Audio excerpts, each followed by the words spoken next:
Right, hello everyone. Welcome back to the stream. I'm gonna be clearing out the watch later list again today. I got a couple things. I don't even remember what's in it. I know the first thing we're watching is the Game Awards stuff because I thought that would be pretty funny. The Game Awards have been pretty much irrelevant for the past few years, and they got all these panelists and these people who are supposed to be judging this and determining what the game of the year is, and none of these people are gamers, which is super weird, but I guess we're supposed to be we're supposed to listen to these people. And I guess the vote, the actual player vote, like people who actually play video games, counts for 10% of the vote, which is hilarious. Oh boy, doesn't make any sense to me, but let's check it out and see what the nominees are for 2024. Should be interesting.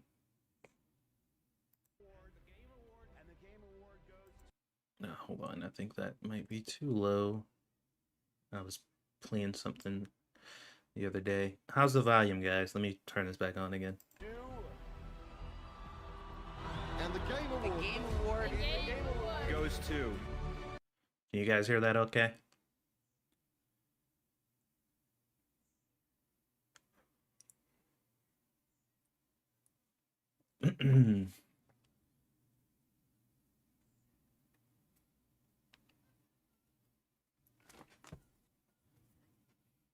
Sounds fine to me. All right, cool.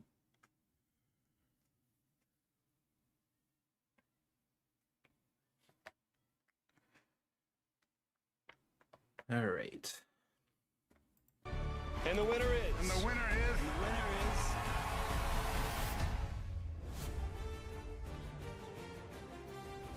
10 years ago, we began a journey together to celebrate video games as the biggest, most powerful form of entertainment. We began a journey together. Yeah, it started together. And now you're on this journey on your own with a whole bunch of fucking news publications and outlets that have nothing to do with video games telling us what the best game of the year is. In the world. And on Thursday, December 12th, right here at Peacock Theater in Los Angeles, we will recognize the best and show you what's next with the 10th anniversary of the Game Awards. Hey everybody, I'm Jeff Keighley, and welcome to the TGA Global Nomination Announcement Special.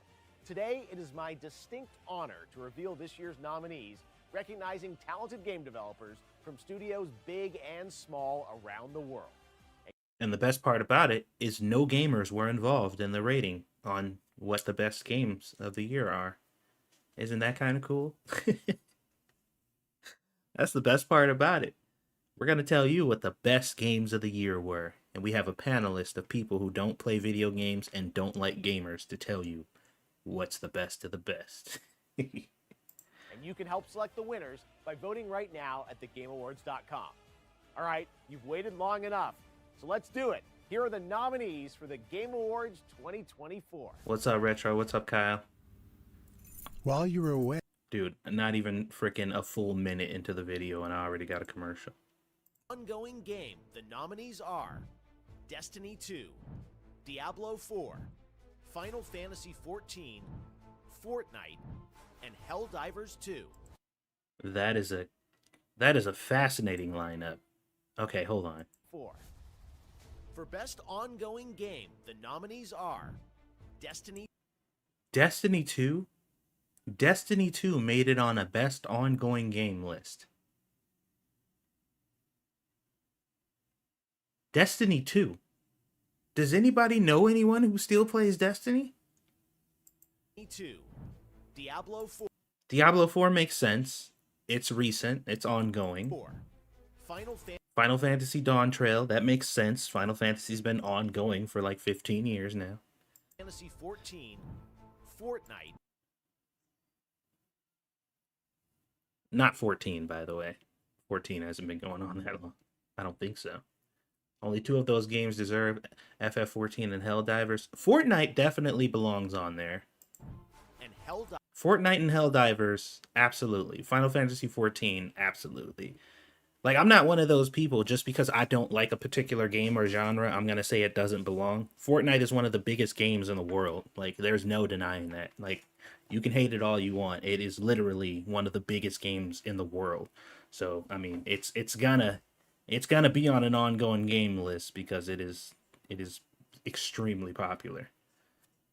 You can think that all you want, Kyle, but millions and millions of people and billions of dollars disagree with you. So I don't like it either. It just is what it is, man. I don't like it either. If it was my choice, I wouldn't put Fortnite on any list, but it ain't our choice. So Divers 2. Your best performance nominees are Brianna White for Final Fantasy VII Rebirth. okay. Hannah Tell for Life is Strange Double Exposure. Oh god. Umberly Gonzalez for Star Wars Outlaws. Oh no. Luke Roberts, Silent Hill 2. Okay. And Melina Jurgens, Senua Saga, Hellblade 2. The biggest doesn't mean the best. Well, yeah, but that's not what we're talking about. We're not talking about the objective best game. Remember, this is a panelist full of non-gamers telling us what game of the year is. You think they care about actual quality? That's not what the conversation is about. I know what conversation you want to have. I get it. Kyle, I'm with you. I get it. I know what conversation you want to have. That's not what this video has nothing to do with that. It has nothing to do with that at all. We're not talking about anything objective. This is all bullshit based on quantity, popularity contest, or, what has the most, social political points. That's what this whole thing is about. So we're going to have to throw objectivity out of the window here. All right, so let's look at these again. Your best performance nominee. Brianna White for Final Fantasy VII. That one I can definitely see. That seems right to me. Rebirth. Hannah Tell for Life is Strange. I can't comment on this at all because I don't know what her performance was in that game. But as far as I know, Life is Strange Double Exposure is not a super popular game. But Life is Strange has been around for a bit, so I don't know. Double Exposure. Umberly Gonzalez. This one's just absolutely ridiculous. I mean, I know the game. I know this game is absolute trash, but I haven't heard a whole lot about how her character is. I heard a lot of complaints about how it was written, but I don't know if I heard too many complaints about her performance, so can't really for Star talk Wars about Outlaws. that either. Luke Roberts, Silent Hill 2. And Melina Jurgens, Senua Saga, Hellblade 2. Hellblade 2? Senua Saga Hellblade 2. I think I know it. Yeah, okay. I will never throw it out the window. Objectivity is the only thing that matters. Also, the window doesn't open. I feel you, man. I feel you. For the best mobile game, the nominees are Best mobile? AFK Journey, Okay, yeah. Definitely saw that coming. Balatro, Never heard of that. Pokemon Trading. Oh, God, yeah. Yeah, ever since TCG, man. Alright, that makes sense. Card Game Pocket, Wuthering Waves, Wuthering Waves, yeah, that makes sense. Zenless Zone Zero. Zenless Zone Zero, really? Okay. Yeah. I feel like all of those belong on this list. Sounds about right. The nominees for Best Art Direction are What's up, Unit? Astrobot. Astrobot was pretty amazing. From what I saw, Astrobot, even though if you look at Astrobot objectively and you look at that game side by side, they literally stole every single mechanic in that game from another game.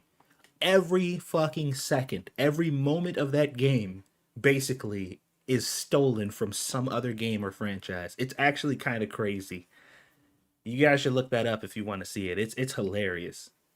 R. Astrobot. Then again, I mean, that's unfair to say in like 2024 though, because like everything is stolen or recycled, but it's like it's so blatant, it's kind of hilarious. Black Myth Wukong. Elden Black Myth Wukong got Best Art Direction. Okay, Elden Ring. This is a DLC. Ring Shadow of the Erd Tree. Metaphor ReFantazio. Metaphor. I've been hearing a lot of people talk about this Metaphor game. I have no idea what it is. Never heard about it until somebody mentioned it. But apparently it's really popular. And Neva. Neva? I've never fucking heard of that game either. For Best Score in Music, this year's nominees are Best score? Astrobot, Astrobot? Final Fantasy VII Rebirth, Okay. Metaphor ReFantazio, Uh-huh. Silent Hill 2, Uh-huh. and Stellar Blade. Oh, Stellar Blade actually made it on a list. I'm surprised. I'm actually kind of surprised that Stellar Blade made it on a list at all. Huh. All right.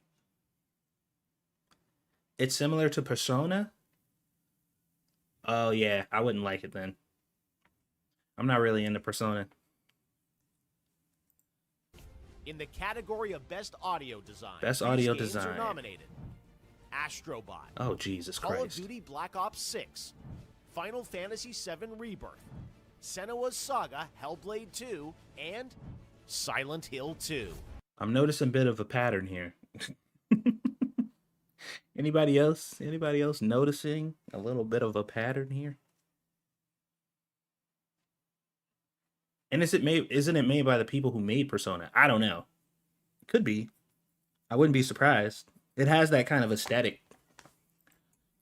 Best Adaptation recognizes excellence in authentically creating shows, movies, and other creative endeavors based on video game worlds. Here are this year's nominees for Best Adaptation. Hello, Jen. Arcane, Fallout, Knuckles, Like a Dragon Yakuza, and Tomb Raider, The Legend. No, they did not put this on here. Oh my God. Everybody hated this. Everybody, even Tomb Raider fans, like even people who was like, you know, who are about like girl power, every single person hated. I haven't heard a single good thing about this from anybody. Even critics. That is amazing. Hold on.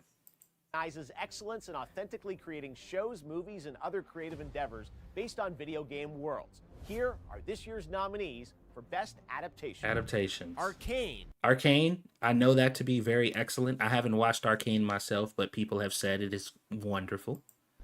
Fallout. Fallout, the Fallout show was actually pretty good. Unironically, I actually kind of liked it. Knuckles. Knuckles, I mean, you know, they keep making these movies, so apparently they're good. Like a Dragon Yakuza. Like a Dragon Yakuza. So this is a show? I didn't know they made a Yakuza show. And Tomb Raider, The Legend of Lara Croft. For Best Narrative in a Game, the TGA nominees are Best narrative. Final Fantasy VII Rebirth, Like a Dragon Infinite Wealth, Metaphor ReFantazio, Senua's Saga Hellblade 2, and Silent Hill 2. Games for There's going to be quite a few games winning quite a few awards, or quite a few of the same games winning quite a few awards. I can see that right now. We know Silent Hill and Metaphor seem to be a big favorite. Silent Hill apparently was a excellent remaster. I've never played it. I only seen a little bit of it. I've never really been a Silent Hill fan, so to speak, although I did like because back then it was like Silent Hill or Resident Evil. Those are like the main two, and I was way more Resident Evil than I was Silent Hill. Impact celebrates thought-provoking games with a profound pro-social meaning or message. Here are this year's nominees. Oh God, hold on. What did he say? This is what we be talking about. And Silent Hill 2. Games for Impact celebrates thought-provoking games with a profound pro-social meaning or message. Here are this year's Games for Impact with a profound pro-social message or meaning. Oh God. Why is this even a fucking category, bro? Okay. nominees. Closer the Distance, Indica, Neva, Life is Strange Double Exposure, Senua's Saga Hellblade 2, and Tales of Kenzera. none of which anybody has heard of. There's like two games. There's two games on this list that anybody has ever even heard of. All the rest of these are just like little indie games that nobody's played. Except for some games journalist somewhere who played it for like 10 minutes. Zao. The nominees for Best Community Support are Baldur's Gate 3. Okay, yeah. Final Fantasy XIV. Okay, good. Fortnite. Yeah. Helldivers 2, Mhm. and No Man's Sky. Yeah, wow. They nailed that one. They nailed that category. Yeah. Everything there was pretty good. They nailed that one. Best community support? Best Community Support are Baldur's Gate 3, Final Fantasy XIV, Fortnite, Helldivers 2, and No Man's Sky. Yep. In the category of Yeah, not a single complaint. That whole everything on that list worked. multiplayer, the nominees are Call of Duty, Black Ops of course. 6, Helldivers 2, Uh-huh. Super Mario Party Jamboree, Really? Tekken 8, and Warhammer 40,000. Damn, Tekken made it on the list? Oh my god. It's not gonna win, but that's crazy. Tekken actually made it on a list.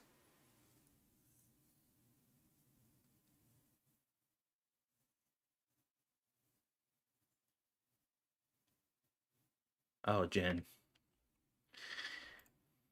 Space Marine 2. Best Independent Game celebrates games with a high degree of risk tolerance, as they are produced outside of the traditional publisher system. So these are indie games. Best indie games. Okay. The nominees are Animal Well, Balatro, Lorelei and the Laser Eyes, Neva, and UFO 50. Bro. Raise your hand if you've heard of any of these games outside of this video. Any of these games, if you've heard of any one of them outside of this video, put a 1 in the chat.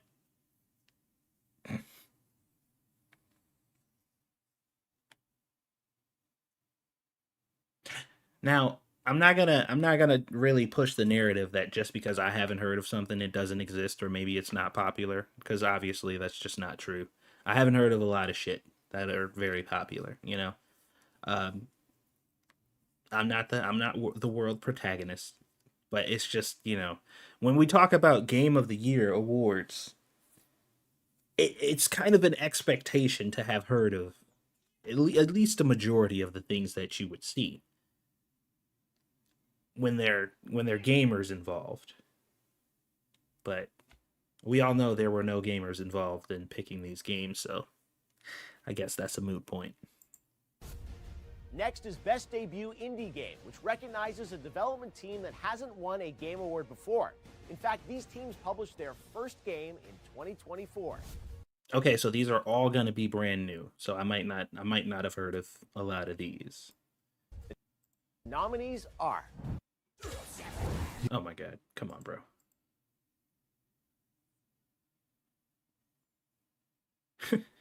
It's a Roach commercial. Animal Well, How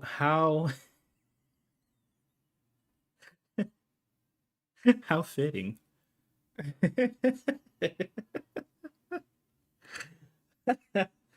Oh boy.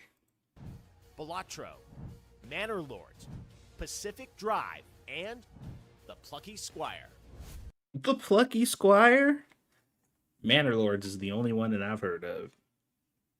The Plucky Squire, bro.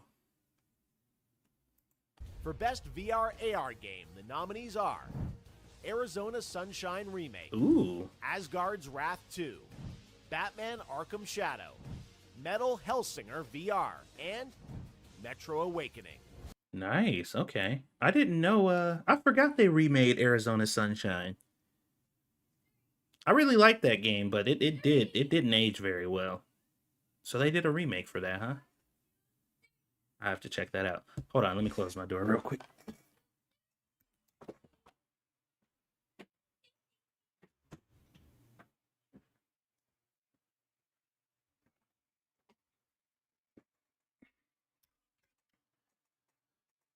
Okay, I'm back. Best VR AR. Sunshine Remake, Asgard's Wrath 2, Batman Arkham Shadow, Metal Hellsinger VR, and Metro Awakening. I want to play that Metro Awakening.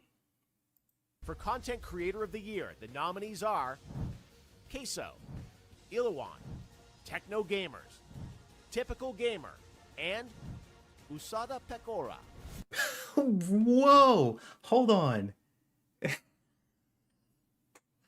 Wait, what? A VTuber made it on Creator of the Year? Content Creator of the Year? They actually put a VTuber on Content Creator of the Year? We're not going to comment on everybody else because we're just not going to, but that threw me off guard. Pecora of all people though?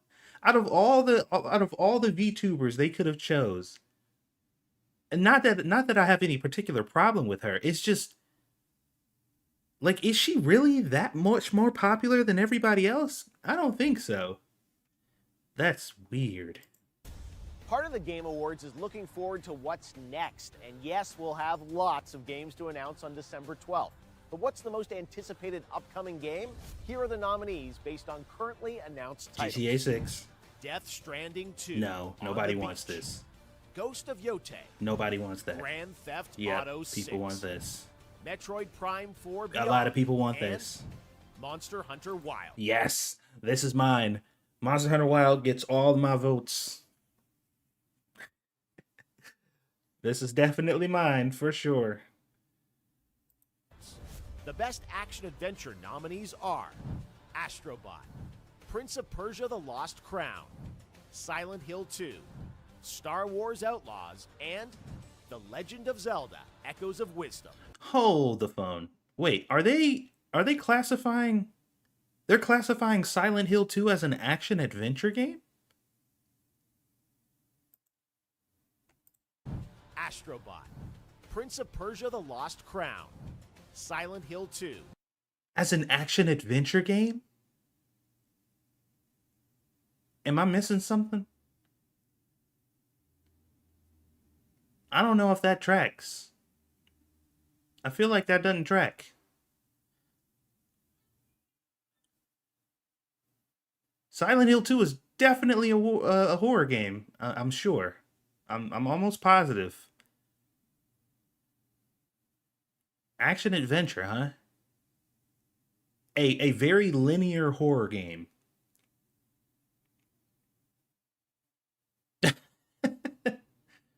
Okay. Star Wars Outlaws, and The Legend of Zelda: Echoes of Wisdom. For best The one Zelda game where you do play as Zelda. role-playing, the jury selected Best RPG? Dragon's Dogma 2, Dragon's Dogma 2. Elden Okay. Ring: Shadow Elden of Ring, the Earth okay. Tree, Final Fantasy VII Rebirth, Like a All right. Dragon: Infinite Wealth, Fine. and Metaphor ReFantasia. Okay. In the category of best I don't fight, have a problem with that list. That the one seemed about nominees right. are Oh, geez, this thing just full screened on me. My bad. Best fighting game. Okay, yeah. This game apparently sold like crazy. I didn't hear, like, obviously, like, you know, all these Dragon Ball Z games are kind of the same at some point. But I heard this one sold like crazy. Dragon Ball Sparking Zero, Grand Blue Fantasy Versus Rising, Ooh. Marvel vs. Capcom Fighting Collection Arcade Classics, I didn't even know about this. That's kind of cool. Multiversus, and No fucking way. No shot. No shot. Tekken 8. No shot. Multiverses made it on the best fighting game list.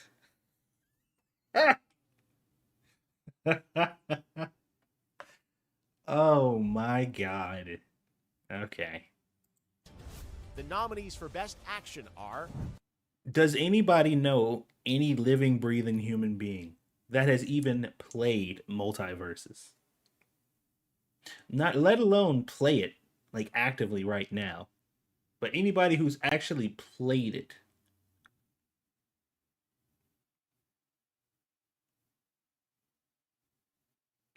Never heard of it?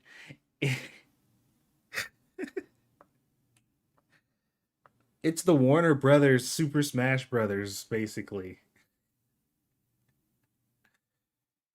Oh boy. It's got like Bugs Bunny and fucking LeBron James and Superman. Fucking kid from Adventure Time. Black Myth Wukong, Call of Duty Black Ops 6, Helldivers 2, Stellar Blade, and Warhammer 40,000 Space Marine 2. Okay, best action game seems fine. I hear it's actually not bad. At least it's has stable internet connection, unlike Smash. Yeah, I don't know. I've never seen I mean, like I've seen gameplay of it in like promotional stuff, but I've never seen anybody like playing it actively for any prolonged amount of time. Innovation in accessibility celebrates games that are making our industry available and enjoyable to more people. Selected by a special committee of accessibility experts, the nominees for innovation in accessibility. You know what? I will say this. Accessibility options in games has had a fucking renaissance, man. It's been so good. Like there have been a lot of games that have come out recently that have had so many really cool and unique accessibility options, just like stuff you wouldn't even think of for people with disabilities you probably haven't even ever considered. It's actually kind of cool. I really, really, really like that. Every time I see it in a game, it makes me feel a little good on the inside because it's not something that I ever have to worry about or think about. But the fact that the devs did, like they put that much love and attention into making sure that the game can be played by as many people as possible, like that's always good in my opinion. Are Call of Duty Black Ops 6, Diablo 4, Dragon Age the Veilguard, Prince of Persia the Lost Crown, and Star Wars Outlaws. Wait, hold on. Did we just like slip into another category? What just happened there? Helldivers 2, Stellar Blade, and Warhammer 40,000 Space Marine 2. Innovation in accessibility. Oh, never mind. celebrates I never games that actually- are making okay, our never industry mind. available and enjoyable to more people. Selected by a special committee. But are they accessibility options or difficulty options because these people conflate the two? No, I'm talking about actual accessibility. Like stuff that enables like one-handed gameplay, you know, if you're colorblind, if you're deaf, if you're like, you know, just all kinds of stuff. If you have some type of you know, like epilepsy or arachnophobia settings to turn spiders in the game into something else, like all kinds of stuff. Like I said, there's a ton of options that I wouldn't even think about, but a lot of games have been implementing quite a bit of them, and I think it's cool. I know what you mean. I'm questioning what they mean. Ah, yeah. Okay. Well, let's look at the list again and see. Of accessibility experts. The nominees for innovation in accessibility are Call of Duty Black Ops 6, Diablo 4, Dragon Age the Veilguard, Prince of Persia the Lost Crown, and Star Wars Outlaws. Okay. I mean, I wouldn't know. The only game that I play of those games is Diablo 4. And looking at their accessibility options, they have some, but I don't know if I would call them like groundbreaking. So I'm not really sure. Next up, Best Family Game. Family games? Nominees are Okay. Astrobot, Yeah. Princess Peach Showtime, Okay. Super Mario Party Jamboree, Typical. The Legend of Zelda Echoes. How is this a family game? This is a single player game. Right? This game is single player, if I recall. I mean, I guess everybody in your family can play it. of Wisdom, and The Plucky Squire. Man, what the fuck is the Plucky Squire? Okay, we gotta we gotta find a Plucky Squire trailer to watch later, because I need to know what that is. Hold on. If you It's over on my Facebook real quick. Okay, yeah, I gotta know what the hell is the Plucky Squire?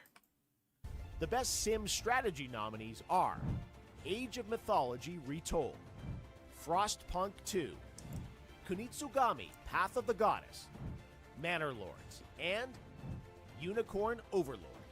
This is a genre that I know nothing about, that I typically stay completely away from because these games are usually a bit too much for me. Although I was very interested in Manor Lords, never got it though. I don't know nothing about these. This year, these titles are nominated for Best Sports Racing: F1 24, EA Sports FC 25, NBA 2K 25, Top Spin 2K 25, and WWE 2K 24. Bro, Madden didn't even make the list. People are done with Madden, bro. People are so done. I mean, they should be done with fucking NBA too, but I guess they haven't been pissing their players off as much as Madden has. But yeah, I haven't played any sports or racing games in I don't know how long, man. I used to like them a lot. Need for Speed and freaking I used to play NCAA a lot back in the day. 4. All right, let's take Apparently they do still make Top Spin games. a look at our 3 esports categories. Esports. Starting with Best Esports Game. The nominees are Counter-Strike 2, Of course. Dota 2, Of course. League of Legends, Of course. Mobile Legends Of- Bang Bang, What and what the fuck is Mobile Legends Bang Bang? What is this? Valorant. The Valorant? nominees for Best Esports Dude, I don't know nothing about Valorant, but one thing I will say is every second, every fucking frame that I've seen of Valorant looks so unbelievably bland and boring that I cannot believe that that game has an audience. I like every single time, like even when you watch like a Valorant highlight reel, I'm like, this is the most uninteresting, boring. These maps are so fucking plain and bland. Like the gameplay does not look interesting or hype at all. I'm just like, I don't understand. I mean, it's probably fun. I'm not saying that it's not fun. It just like I've never looked at anything and have been so unbelievably uninterested. Like everything about it looks boring and mundane as hell. But people, it has an audience. I mean, it is what it is. But what's Valorant? You don't know what Valorant is? It's been out for a bit. I know a lot of people play it, but it just don't look interesting at all.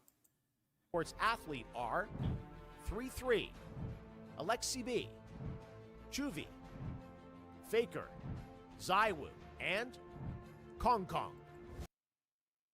Excuse me? That's not what that says. Also, I don't know shit about esports athletes. Oh, the Bang Bang? Yeah, I don't know what that is. It's just Counter-Strike with League of Legends sprinkled in. It just, I don't know. Like, the maps all look like, I swear to God, like, I was convinced that Valorant only has one map. Because every time I've ever seen gameplay of it, it looks like it's all in the same place. But I have been insistent. A lot of people have told me that no, there's a bunch of maps, and I'm like, if you say so. And for the best esports team, our special esports committee nominated these teams: Billy Gaming, League of Legends; Gen G, League of Legends; Navi, Counter-Strike; T1, League of Legends; and Team Liquid, Dota 2. All right, it's time for our final 2 categories. For Best Game Direction, which recognizes outstanding creative vision and innovation in game direction and design, the nominees are... This game is brought to you by God. Old Spice. Go away.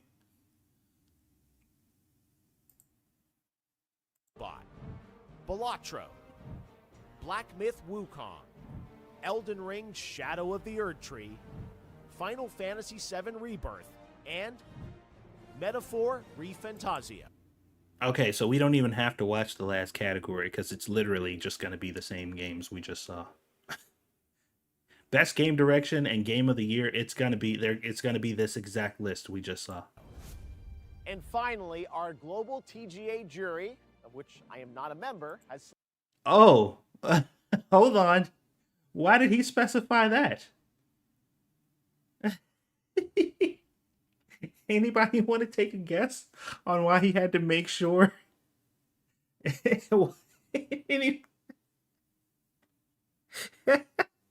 That was completely unnecessary, but he made sure that he let it be known. I am not a part of this jury. That's funny. And Metaphor ReFantazio. And finally, our global TGA jury, of which I am not a member, has selected the following 6 games as nominees for Game of the Year at the Game Awards 2024. The Game of the Year nominees are Astrobot from Team Asobi, Balatro from Local Thunk, Black Myth Wukong by Game Science, Elden Ring Shadow of the What did I Erdtree just by fucking From say? Software, Final Fantasy VII Rebirth from Square Enix, and Metaphor ReFantazio from Studio Zero. Oh boy. Well, congratulations to Elden Ring for winning again, for winning Game of the Year twice for your game and your DLC. I hope you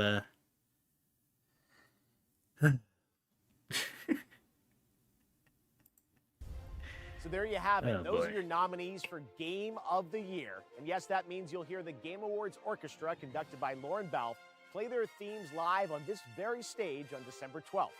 But before then, you should head to thegameawards.com to help select the winners by casting your ballot in all categories. How? How are we helping select the winners when our votes only count for 10%? Why would we waste our time? You literally come out and say, like, your votes mean absolutely nothing. It's 10% of the vote and has literally no impact on what wins or loses. But go ahead and cast your ballot, guys. We want to hear your worthless opinion, too. I'm surprised they're counting the DLC as its own game. I'm not. I'm not surprised at all. Also, You literally can't play Shadow of the Erdtree unless you have Elden Ring, by the way. stay tuned for the announcement of our Player's Voice category, where fans 100% select the winner from 30 nominees. We'll announce those nominees on Monday, December 2nd. Oh wait, the ones that we're included in, they have a version that is 100% the fans. Is that what he said, or did I mishear him? Boy. Means you'll hear the Game Awards Orchestra, conducted by Lauren Belf, play their themes live on this very stage on December 12th. But before then, you should head to thegameawards.com to help select the winners by casting your ballot in all categories. Also, stay tuned for the announcement of our Player's Voice category, where fans 100% select the winner from 30 nominees. We'll announce those nominees on... Okay. All right. Well, I mean, credit to them. I guess they have some side to one where players' voices actually matter. Thanks a lot. It's good to know we come second. Oh boy. Monday, December 2nd. The winners in all categories will be revealed live during the Game Awards when it streams globally on Thursday, December 12th, starting with the opening act at 7:30 p.m. Eastern. I just want to know about all the new release stuff. That's all I care about. I don't give a fuck about the results of no fucking Game of the Year or Game Awards. Like, I just want to know about all the upcoming stuff. Show me the trailers. 4:30 p.m. Pacific, 12:30 GMT at thegameawards.com. Our team cannot wait to share our 10th anniversary show with you. I hope to see you then. And don't forget to cast your vote. Yeah, whatever. All right, well, I mean, it's about what I expected. Give or take. They could have gone more one way or the other, honestly. I don't think I think that was fine for the most part. Could have been worse. What do you guys think? Or what are your overall thoughts?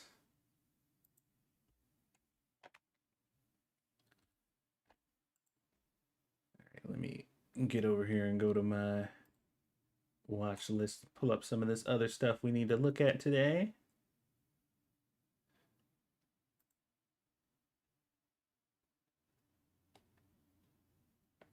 The only part of the Game Awards I care about is the salt afterwards when people get mad that Elden Ring won again.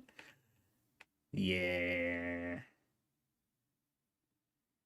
Yeah.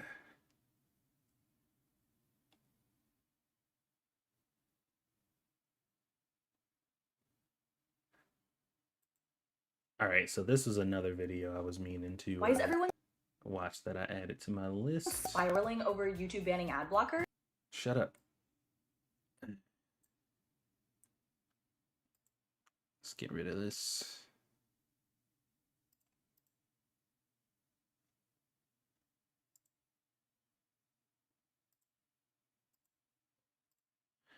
Okay, so this video is The Gamer admits Dragon Age is too woke. Access Media is turning on the game. They're still idiots. So remember how everybody who talked about Dragon Age the Veilguard was a piece of garbage and every single criticism was completely unwarranted? And if you listen to anybody who said anything about the game that didn't give it a 10 out of 10 and call it a masterpiece returned to form and the best new Dragon Age game to ever be released, like all of the games devs were saying, then, you know, insert your usual terms here. Now, all of a sudden, there's a bunch of news media outlets or gaming outlets coming out suddenly talking about the overabundance of wokeness in this game now, because apparently the powers that be have given the green light for people to actually agree with gamers now. So now all these publications not only some of them not only backtracked and changed their original review of the game to a more reasonable or just a lesser score where they actually told the truth about how they felt. But then some of them just came out now and they're just like, yeah, the chuds are right. But, you know. But yeah, let's listen to this video real quick about this. Age the Veilguard before it came out, when it was being heavily criticized based on clips that went viral, and then after release when we figured out that this just wasn't a good game and it was a massive departure from the other titles within the franchise. And over the past few days, we have seen the media change their tune, PC Gamer and IGN saying it's not as good as they originally thought, but now even the Gamer is jumping in saying it's that friend that's just too woke. I have a few different things to show off, but before I get into It's that friend that's just too woke. You're allowed to say that now, guys. And not be a racist or a transphobe or whatever. It's okay. It's okay when the journalists say it.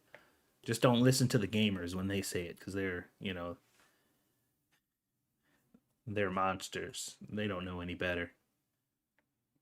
the topic. If you enjoy the content I create, check out the links in the description, join the community in my live streams, and consider supporting through Patreon or YouTube memberships. Now, obviously, everyone's going to have their own opinion on a game, right? One person at a PC Gamer may give it a 9 and another may give it a 7, but at the end of the day, when you only have one review score that is going up, it does reflect the entirety of the outlet, and unless you have each individual journo actually putting up their own reviews, the 9's still going to reflect them. And well, I mean, I don't know if that's necessarily true, because pretty much every outlet I saw gave it almost a perfect score. If it wasn't a 9, it was definitely a 10. Everybody seemed to be perfectly in alignment. Like, there wasn't really very many outliers. Everybody said that it was the greatest Dragon Age game ever made, and it was a return to form, you know. Like, that's what everybody was saying almost universally. I don't think anybody stepped out of line, at least not until now. in the case of the Gamer now, you have people like Tessa backtracking saying it's woke and it's bad. And it's hilarious to me because they just chalked up our criticisms to us being ists and phobes. We're bigots, we're sexists, we're racists. Of That's course. basically all they said about us and why we criticized Veilguard, when that certainly wasn't the case. It is a massive departure. It's, yes, basically a soft reboot. We did not get a lot of good storytelling in this game, like the Varric storyline. You could tell as soon. Is she about to... Does anybody care about spoilers? It sounds like she's about to spoil some stuff. Anybody plan on playing this game? I don't. She didn't give a spoiler warning though, so okay.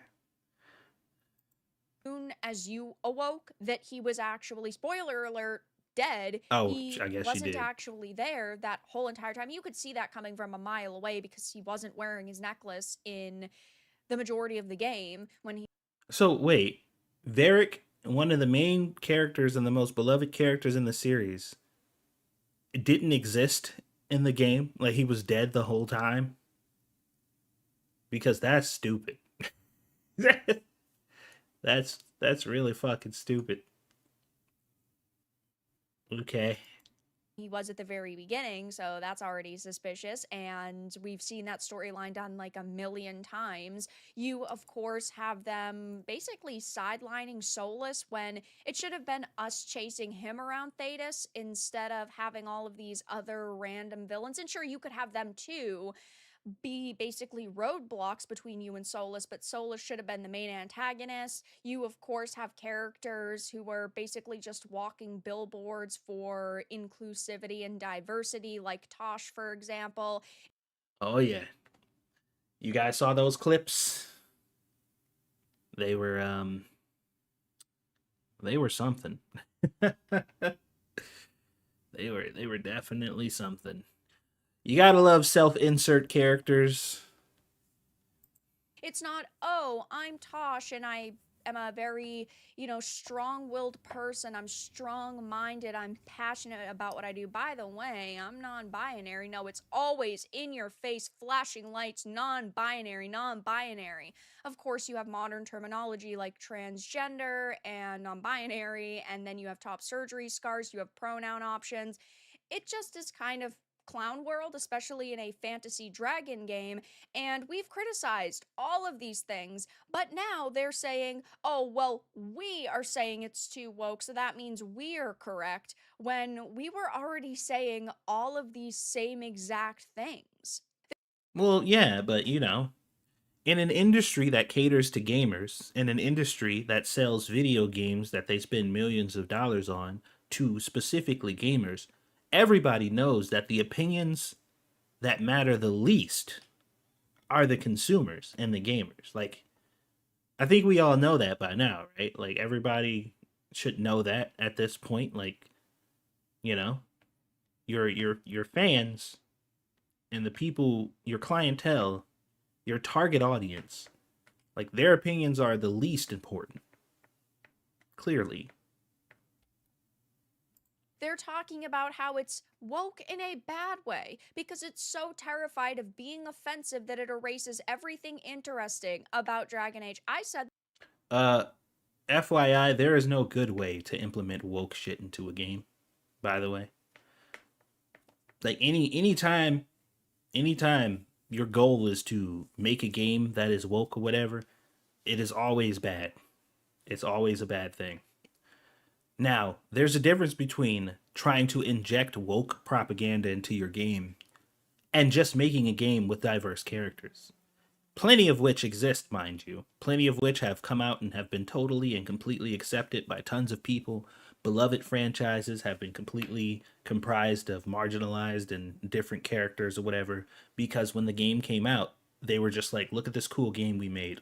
Look at all the cool stuff that you can do. Look at the graphics and the story and the characters and the arc, and like, just, it's so amazing. Look at all these new mechanics and the game features and stuff that we added. Please play this game. It's so fun.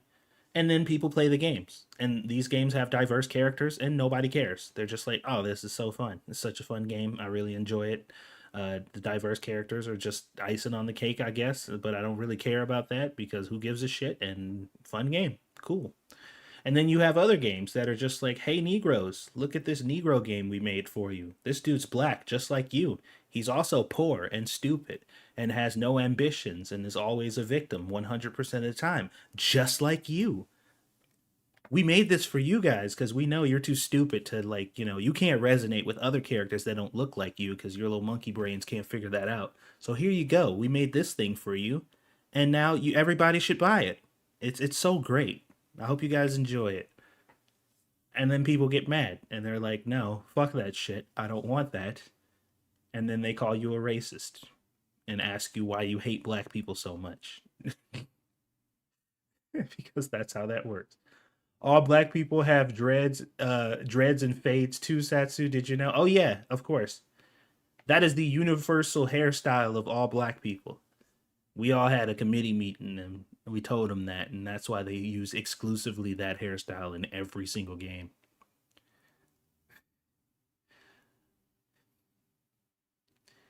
We're the right, man. Martin Luther King would be turning in his grave so much. This like 50 times during my live stream playthrough that everyone is far too nice and you can never be fully bad. And sure, in Dragon Age, you've always been the hero, but you could have been an ass. You could have made people feel bad about. You know what? Outside of all the other things that I've heard about the Veilguard, this was probably the biggest point of contention for me. Because, like, freedom of choice in these games have always been, and as each iteration of the game came out, your freedom of choice became less and less relevant, which is obviously a problem. But it was a big part of the game initially. And being able to just be a dick to people just because, to kind of play through that and see how that goes after you've already played Goody Two-Shoes version of the game, I thought was fun. Like, just imagine Infamous. Like, imagine how Infamous would have gone, or Prototype would have gone, if they, like, you had all these evil powers and evil abilities and stuff that you can use, but they forced you down the good path no matter what. Like, there was no, like, evil playthrough or good playthrough. It was just like, no, you're a hero, you have to be good all the time, but we'll give you these choices that make it seem like you can kind of be bad, but you'll select the choice and then you'll just kind of be kind of irritable about it instead of just totally positive. Like, no, it wouldn't have worked. Like, Infamous would not have worked if you couldn't just go balls to the wall, I'm about to kill every civilian I see so I can get all these evil powers. It never would have taken off like it did. It just wouldn't have worked. And they had, like, real world consequences, like your literal character, or another good example is Fable. That game was heavy on character choice and being the type of character that you wanted to be. And despite the fact that they still kind of pushed you along a linear story, you could still do some heinous shit in that game if you wanted to. And your character, like, reflected it. Like, you literally turned into like a demon.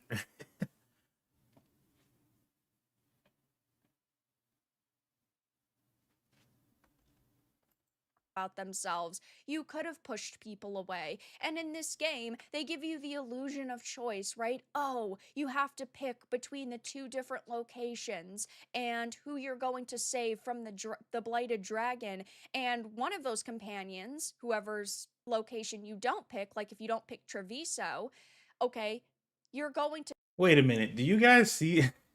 You probably can't see this right here, but this note says... It says, if you click this thinking I was going to be complaining about pronouns, joke's on you, and thanks for the view. These fucking games journalists, man. They... to see Lucanus go away for a little while, but he'll eventually come back. So it's not like you lose him permanently and you screwed yourself over because you just didn't pick Treviso. That does not happen. It's the illusion of choice. It's absolutely ridiculous, and you cannot truly be offensive or bad. And that's one of the great parts about fantasy, right? Is that it's not real. So you can have very intense adult themes like things like slavery, for example. And that doesn't mean I support slavery, but it means that it is a storytelling vessel within this world. And in a lot of fantasy, some You know, I've heard a lot of that criticism in the isekai anime space where a lot of people are just like, I don't like this anime because it has slavery in it. And I'm just like, really? That's your metric there? And I know isekai anime has a bit of a problem when it comes to that. Like almost every single one of them has like slaves in it or something for some reason. But that's because they're always getting thrown in some like medieval world. So, it's just like that shit was acceptable in this type of setting. But like to be like, yeah, the entire quality of the show is completely determined by this one factor. I'm just like, yeah, I don't know about that.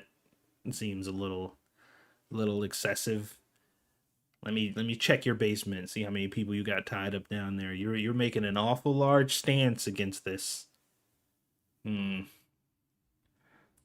sometimes slaves are saved, and you have this person who is the breaker of chains, who does end up, getting rid of slavery sometimes in totality, which is a great thing because you see that character's journey, you see the way that they are affecting the world. But if you do not have those very intense themes, you're losing out on not only so much character progression and also world building and progression, but you're also just missing out on a major and very crucial element of what makes fantasy fantasy. And that, again, is that it's not real.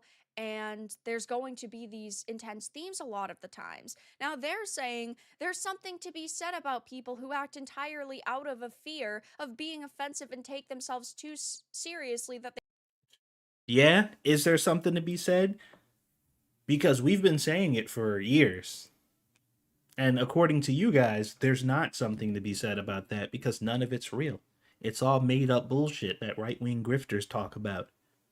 Remember? There's nothing to be said about that unless you're a bigot and a racist and a transphobe. Right? Now suddenly there's something to be said about it? Okay.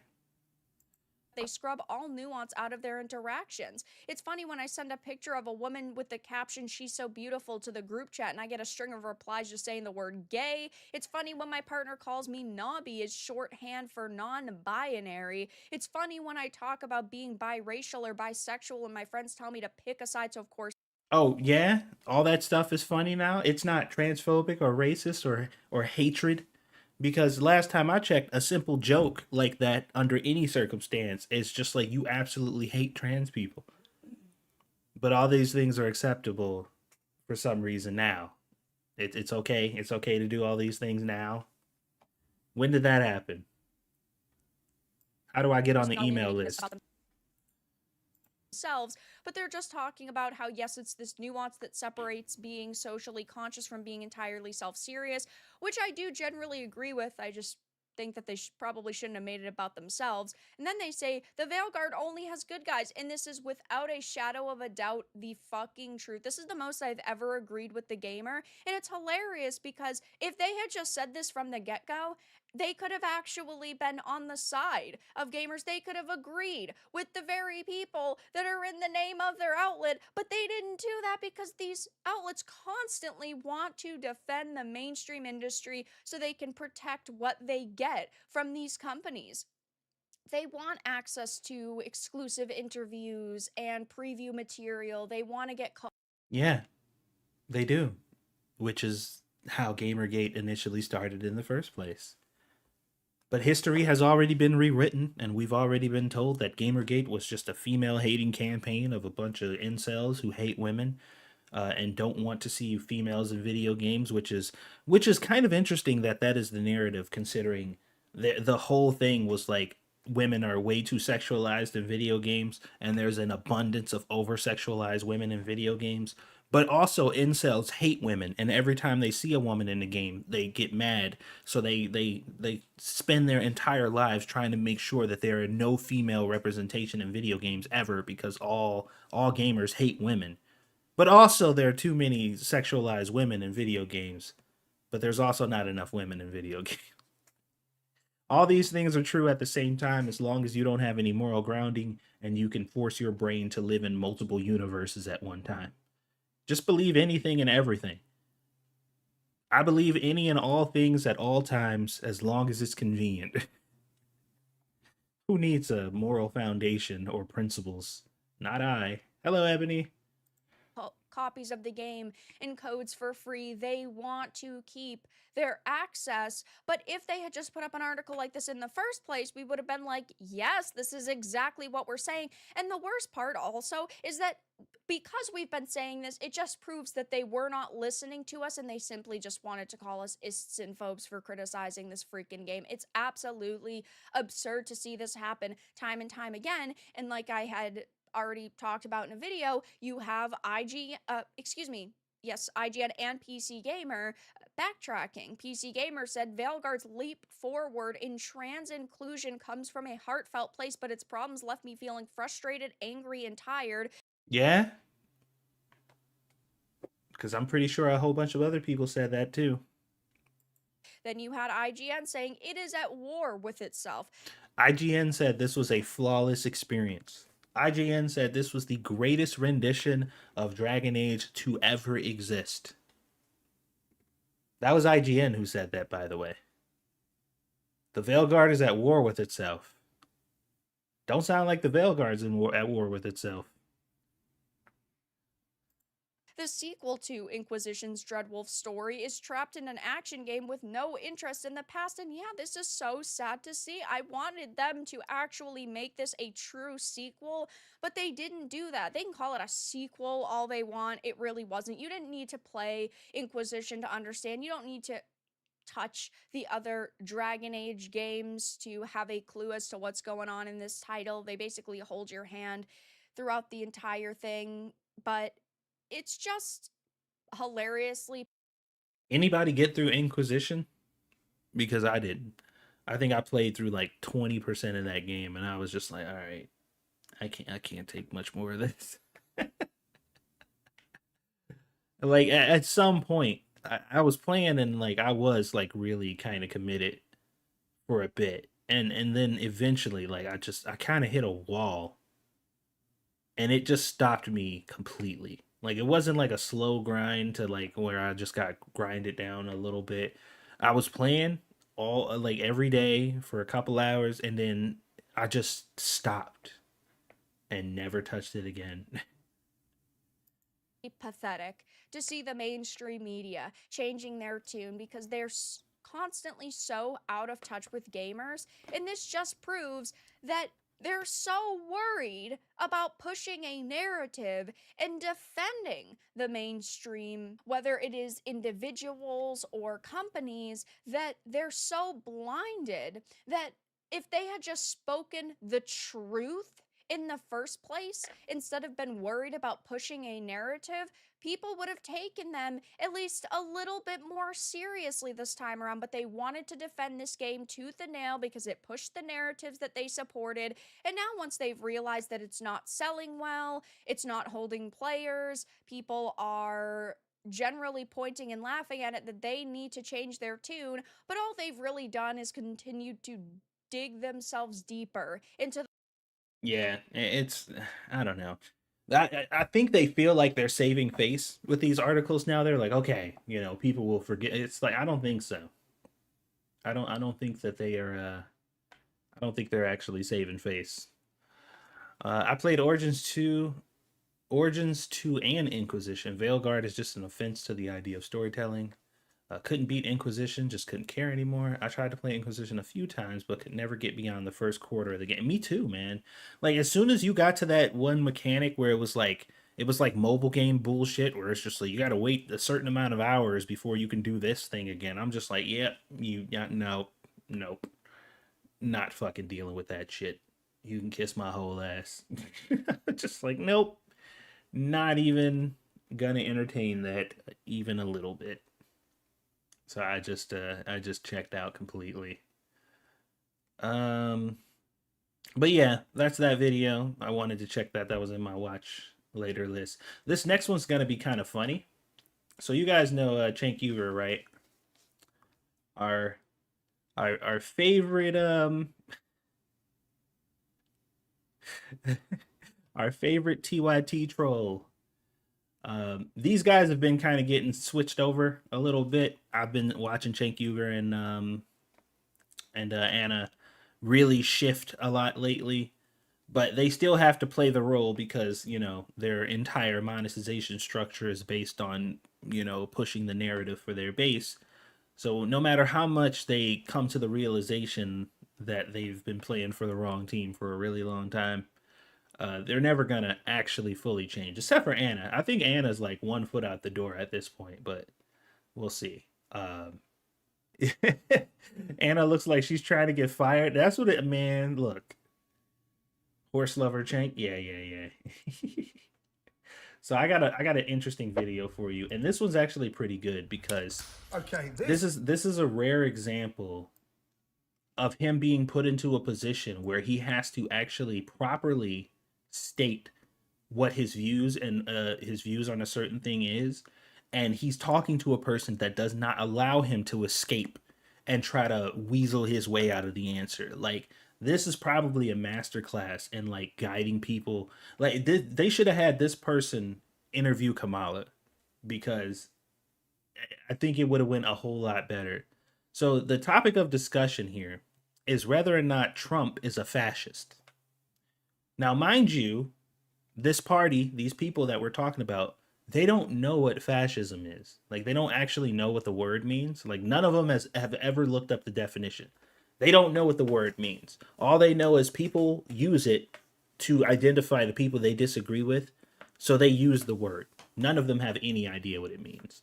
And Cenk is trying to make an argument that Trump is 100% absolute, without a shadow of a doubt, a fascist, and you have to be crazy to not be able to see it. But just watch him try to explain why Trump is a fascist and how he knows for a fact that he's right.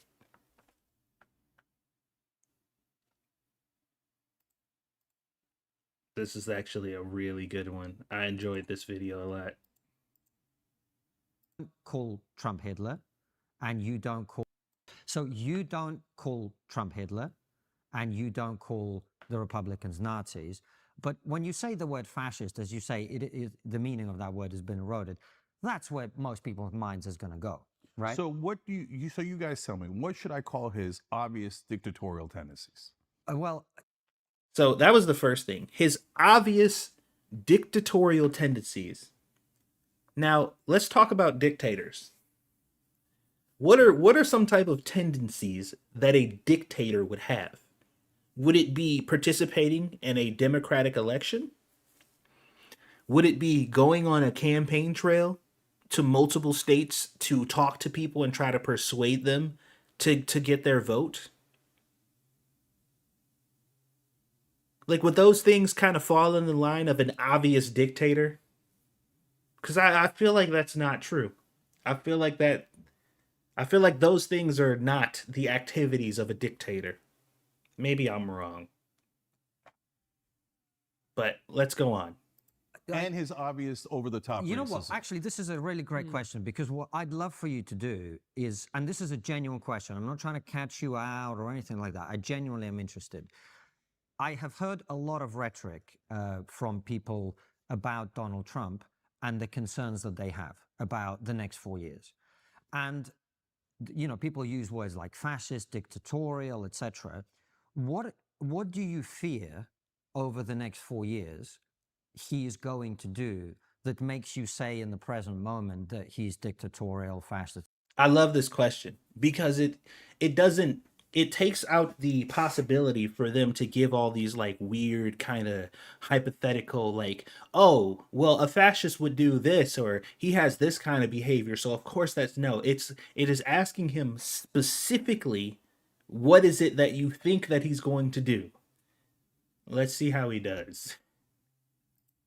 What is he going to do you think? Yeah. So again, I don't know that he's going to do it because there's countervailing forces. What do you fear?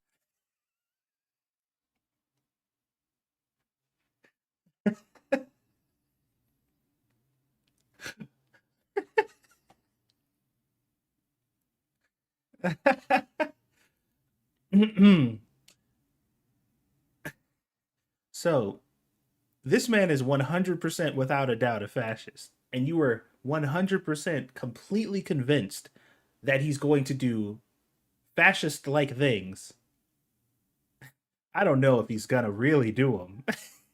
I don't know if he's gonna do them, but And I think the countervailing forces are super interesting, and we should talk about that. Yeah. And I'm really interested to see which way the right wing goes in this country under Trump. But the worst case scenario is he gets frazzled and feels challenged, and he falls back on what he always does, which is just protect his ego. And so he starts pilfering, and that's very much in his nature. what does that mean? What does that mean? He's gonna get okay. Tell me what you're afraid he's going to do as a dictator and a fascist. So we know he's gonna get frazzled. Okay. He's gonna get frazzled. And then he's gonna pilfer and pilfer. What the fuck does that mean? Doesn't sound like a how many dictators you know get frazzled?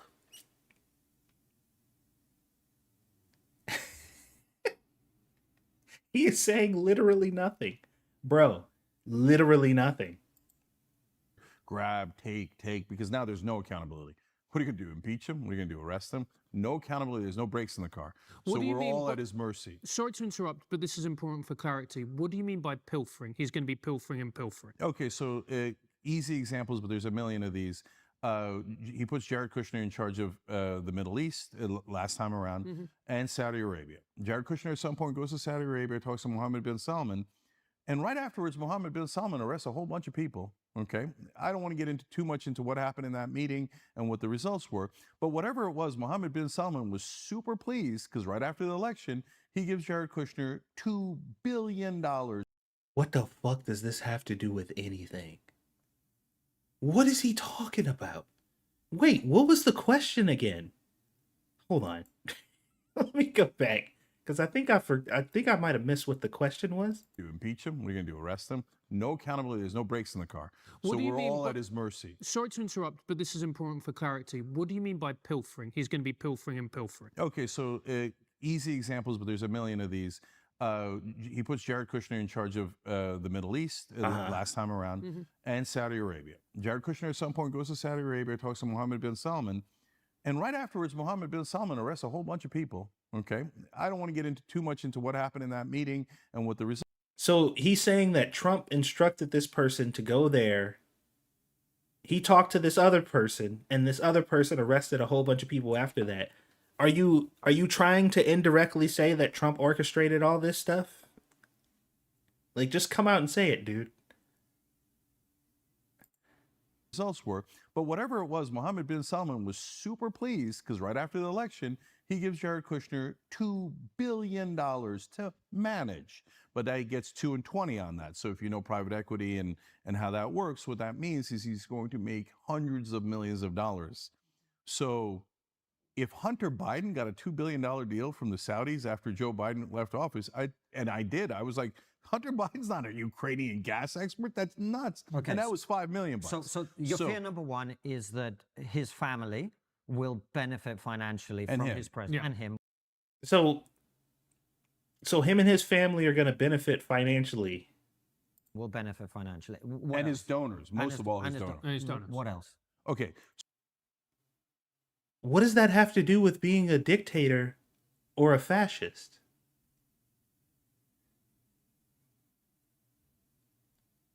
I'm so confused. What does that have to do with anything?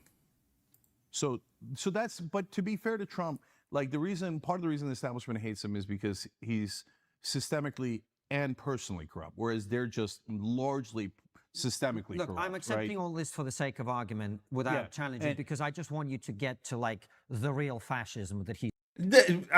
Hello, me too. Look, he said I'm accepting all of this, and I'm not arguing because I'm waiting for you to actually get to the fascism part. Like, He's going to do Right. that you worry So the about. reason I'm saying that is because since most of the politicians are systemically corrupt anyway, that's not the fascism That's I'm my referring point. to. Yeah. okay. So where's the fascism? So he says, I'm going to deport all the undocumented immigrants. So some people might say, yeah, good, rip them out of their. So deporting undocumented immigrants makes him a fascist? How did we get from sending people over to Saudi Arabia so he can benefit financially from some weird shit that went on with that to deporting illegal immigrants? I feel like we just skipped continents.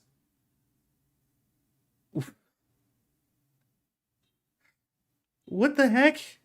Homes, 13, 15 million people, whatever it is. Oh, they're running a diner. They're beloved in their neighborhood. They married an American citizen. Whatever they did, I don't care. And oh, their kids are American citizens. Rip them away from their babies and send them the goddamn back home. What? So this is an interesting one that's been going on the left. The left says, and I've heard plenty of people say this, that Donald Trump is going to deport every single person. It doesn't matter if they're actually American or not, as long as they are either, as long as they were an immigrant, related to an immigrant, in proximity to an immigrant, or even so far as looks like they could be an immigrant. He's going to deport all of them regardless of immigration status. It doesn't matter if they're a legal citizen at that time. Like they're saying that Donald Trump is going to round up everybody who has anything to do with either immigration or being an immigrant and deport every single one of them indiscriminately. That's what we're being told. But there's been literally no indication of that at all. And what does this have to do with him being a fascist? Home. Now, that's a debatable point as to whether that's fascism. My guess is that No, it's not. It is not a debatable point on whether or not that's fascism. That's not up for debate for anybody with half a brain cell. What are you talking about? once he starts, if he starts doing it, and you start seeing people ripped out of their homes, that people are going to go, oh, that don't look good. I don't think he's going to do that. Yeah. Well, okay, we're going to find out. He might not. We're going to find. He might not. We're going to find out. He might not do it. But let me just remind you that I'm completely fear-mongering right now. We're talking about complete hypotheticals in a conversation about how I 100% am completely convinced that this man is a dictator and a fascist. I'm just bringing up hypotheticals of things that he may or may not do because I'm 100% sure he's a fascist. This is the dumbest fucking conversation ever. Like I said, I saw this video. I didn't watch the whole thing because I knew I wanted to react to it. But like, holy shit, I did not realize how stupid he sounds until like just now. Because the question is on the table is still, what are you afraid that he's gonna do that you know for a fact he's going to do as a fascist and a dictator? Yeah. But if he was to, let's say, you know, I think the more likely scenario, I don't know if you agree with Jeng, but I think it's possible that this is the more likely scenario, is he deports all the people who've committed a crime in this country who are illegal immigrants, right? People not only came here illegally, but have committed a crime, and people who don't have American family and don't have dependents here. Let's say he was to deport all those people. Would that be fascism in your view? I don't even know if he deported all the undocumented immigrants, it would be fascism. I'm not even stipulating okay, to that. so let's get to. But that's what you said, though. Did he not just say that? Did he not just say that it's up for debate whether or not deporting illegal immigrants is fascism or not? He just said that, right? To the fascism, though, because this is what I want to get to, right? And by the way, people who committed crimes should obviously be deported. Right. No one disagrees with that. So, now anybody who committed a crime should obviously be deported. What about the crime of being here illegally? What's up, George? What about that crime? Does that crime count?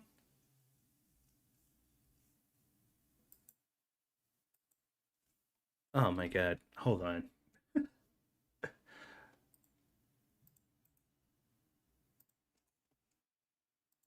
Oh boy. Hold on. I forgot to share this link.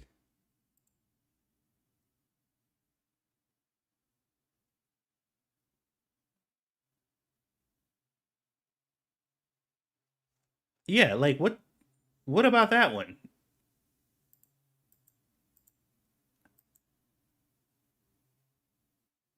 I think I'm gonna need a leave for this one. I'm sorry, but I'm really trying to understand, dude. I'm like genuinely trying to understand. I'm like completely baffled.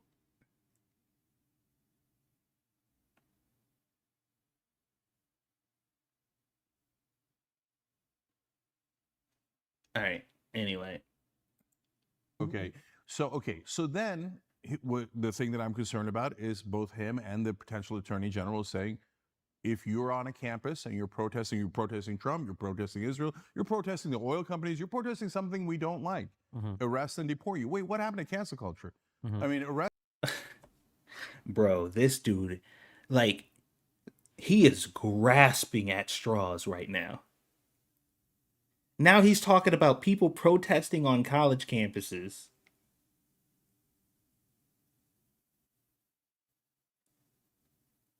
Let me see if I can find this real quick. Let me hold on. Let me show y'all something. Now, you guys probably never even saw this before. This is really old, but I know I have this on hand. I hope it's here. Let me see. Hold on.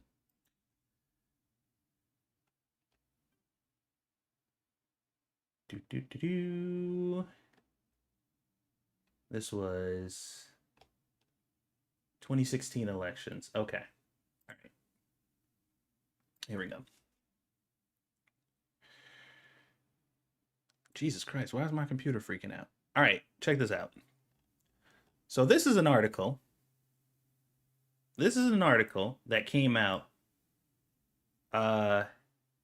in 2016. November 11th, 2016 is when this article was updated last. And it says, anti-Trump protests, some violent, erupt for the third night nationwide. Now, you guys may not remember this fully, but there was a string of riots for about an entire week after Trump became president, coming from the very same people who said that Republicans can't accept election results and that Republicans are Nazis and, you know, January 6th and all that shit, right?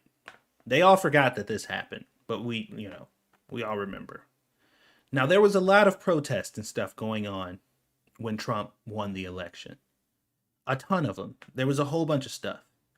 And when it initially started happening, Trump actually tweeted about it. Do you remember what that tweet said? Because I do. This is what that tweet said.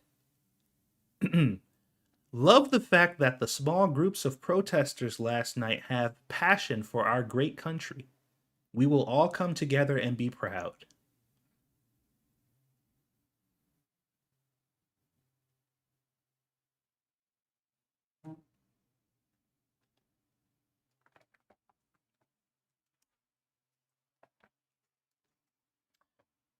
The dictator, the fascist. They were protesting him, by the way.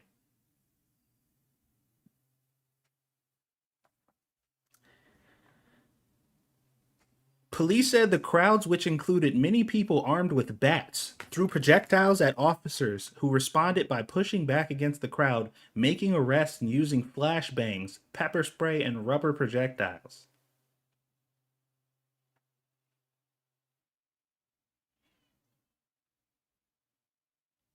For the third night in a row, anti-Donald Trump demonstrators took to the streets in several big cities on college campuses across the United States, including an outburst of smashed windows, dumpster fires. Mind you, Cenk is talking about Trump quelling or destroying or stopping peaceful protests that are supposed to be happening against anything he disagrees with.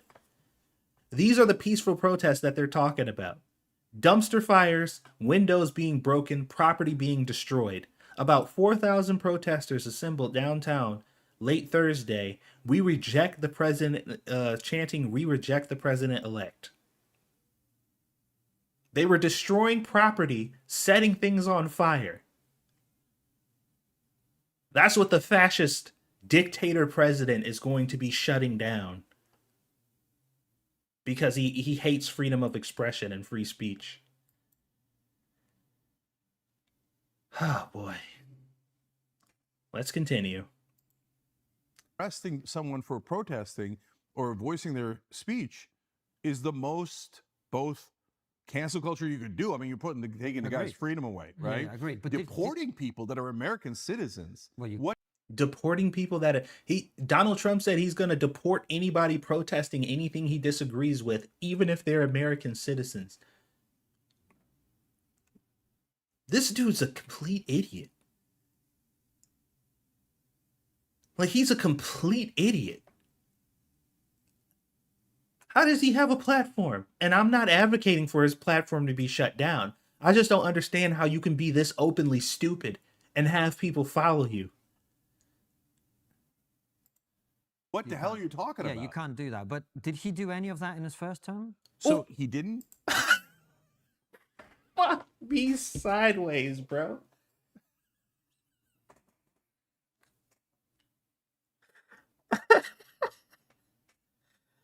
Oh my God. We got to go back for that one.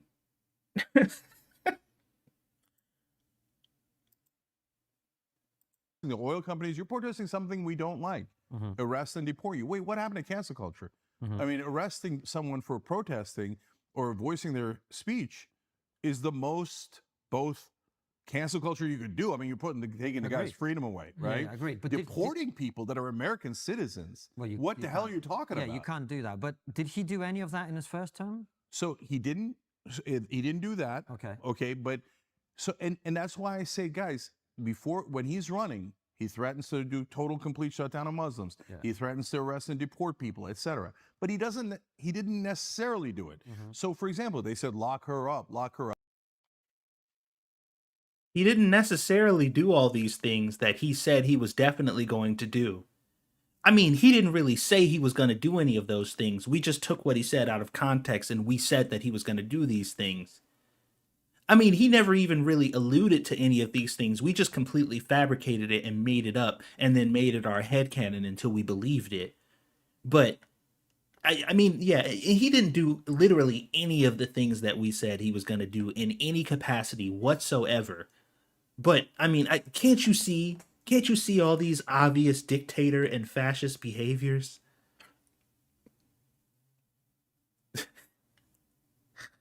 Up, and then he got into office and he said, no, I'm not locking Hillary Clinton up.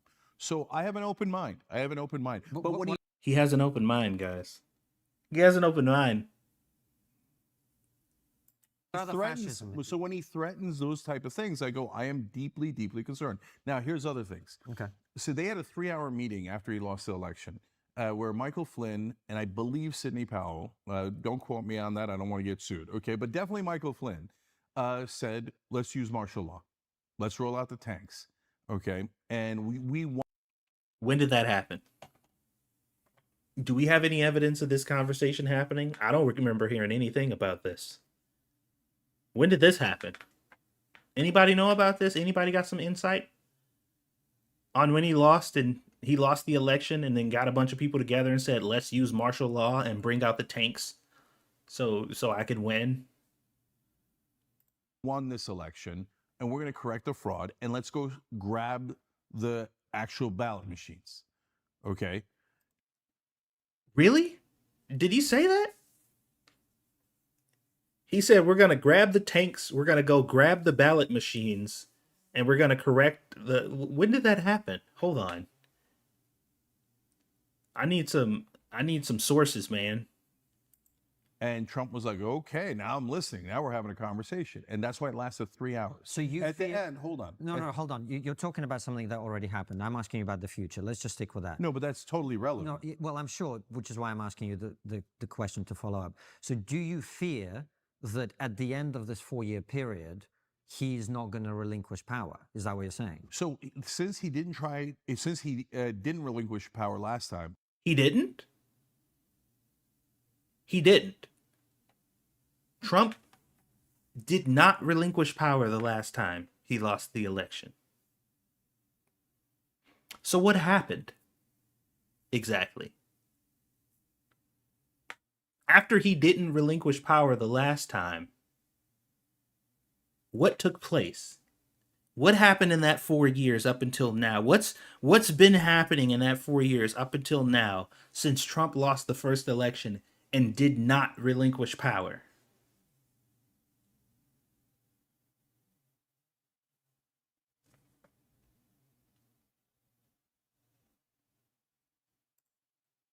Yes. Well, one ultimately of he the did, things. but you fear. Come on, guys. Fine, let's accept that for the sake of argument again. So you fear that at the end of this 4-year period, when he can no longer run for election again, you fear that he will not hand over the presidency. A guy who said, let's terminate the Constitution, considered martial law, and had a fake elector plot to steal an election, might he try to stay in power? Of course! He said the thing, guys. He said the thing. Of course. Might he try to steal the election?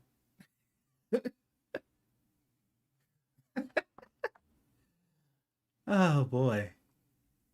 Okay. Of course, he tried to do it once. Well, that's good. So we got to. So you fear that at the end of this 4-year period, he will not vacate the White House. That is one of my concerns, absolutely, and that alone is a deal breaker. Well, it'd be a deal breaker for anyone, left and right, no question. Except it wasn't, because he already tried to do it, and the right was like, He already tried to do it? You said he did it though. What do you mean he tried to do it? Oh look, we found Cenk in his natural state. Wait, which one is it? Did he try to do it or did he do it? You said he didn't relinquish power.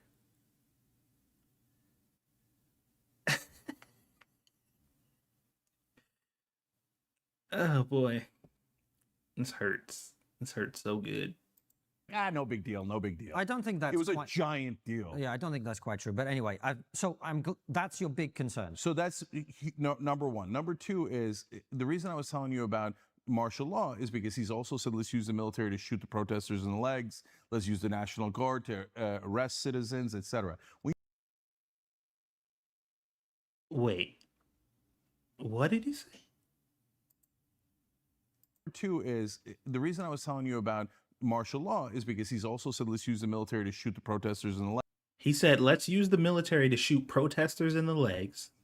Protesters, not rioters. Mind you, he's using the term protesters specifically and not rioters because, agenda. So he's going to use the military to shoot protesters in the legs. Let's use the National Guard to arrest citizens.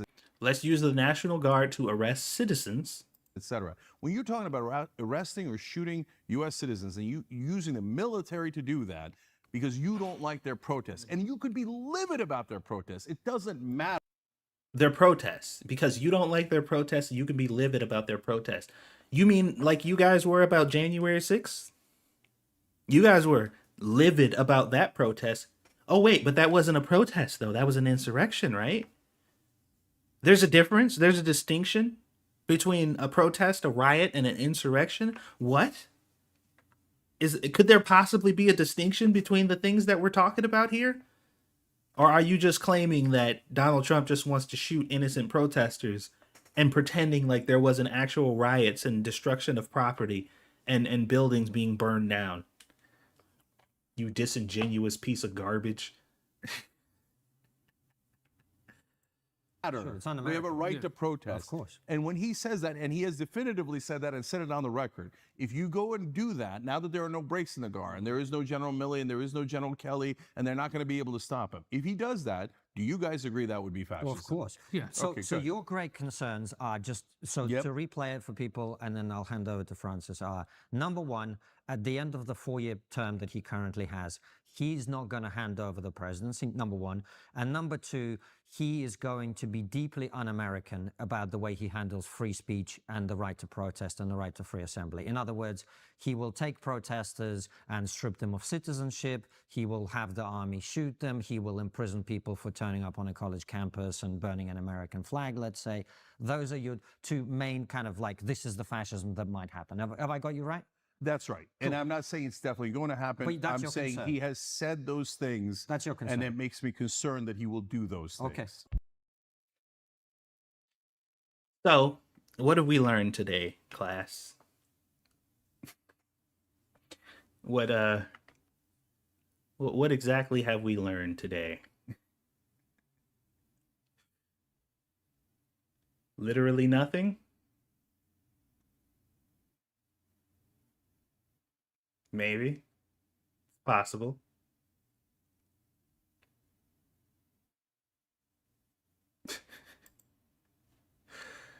This dude is insane.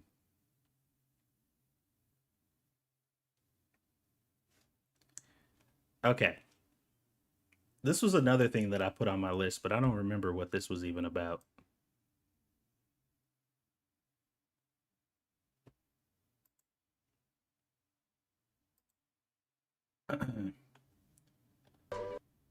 She lost 31 states. He swept the swing states, the blue states. Got 312 electoral college votes. Ladies and gentlemen, excuse my language. That is an ass whipping. That is what that is. There is no way around it, which means that there needs to be an autopsy done on a Democratic Party, because you see, I'm not necessarily happy that Donald Trump win, but I'm a gracious loser, and more importantly than anything else, I'm about what's in the best interest of the country. And if That's actually surprising hearing that coming from him. Okay, I see why I saved this video. Okay. the country decidedly picked one candidate over another, we have no choice but to pay attention to that. This wasn't some close race to be debated. They were projecting that Donald Trump was going to lose and potentially that the outcome wouldn't be decided for a minimum of 5 days and possibly as long as a week. Ladies and gentlemen, the results came in 5 hours. Oh, yeah. Bro, the cope, dude, they are coping so hard. They are coping so hard. And there are a lot of people actively fighting against this narrative that they need to self-reflect. They are heavily fighting against this narrative that it had anything to do with them. Because I feel like they didn't do anything wrong. They have to figure out what the problem is, but it's literally nothing that had anything to do with them. They just don't know what the problem is yet. They got to figure it out. This was another one that I saved. like this is a disaster for the Democrats. Because one, I mean, Trump today said he wants Biden to apologize. Because it looks like Biden is adopting his policy. This does not look good for the Democrats. Also, they look like sanctuary city hypocrites. They were the ones who said, look, we're the compassionate people. Everybody should get a shot here. And then when they started sending, I mean, the quotes from Eric Adams, this is the mayor of liberal New York. I remember this. Okay. Issue will destroy our city. The governor, if you're going to leave your country, go somewhere else. Yeah. Oh, God. I remember this. These were the sanctuary cities that said that all immigrants should be able to come through the country or come to the country indiscriminately. There should be no stopgap or anything like that. There's no such thing as an illegal immigrant. They all deserve to be here. So when they were all getting sent to these sanctuary cities and overflowing places like New York, these were the comments that were coming from the leadership in these places, which was hilarious. If you're going to leave your country, go somewhere else. Keep walking. Is from the governor of New York. They put out a flyer, New York City Now, says New York is one of the most expensive cities in the world. You are better off going to a more affordable city. Bro.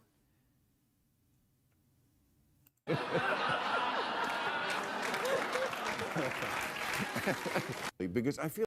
Yeah, okay. Oh, man. Like, people are tired of the hypocrisy, man. People are tired of it. They're done with it. Do you agree with this? Y'all been doing this for too long, man. They've gotten far too accustomed to bullshitting people.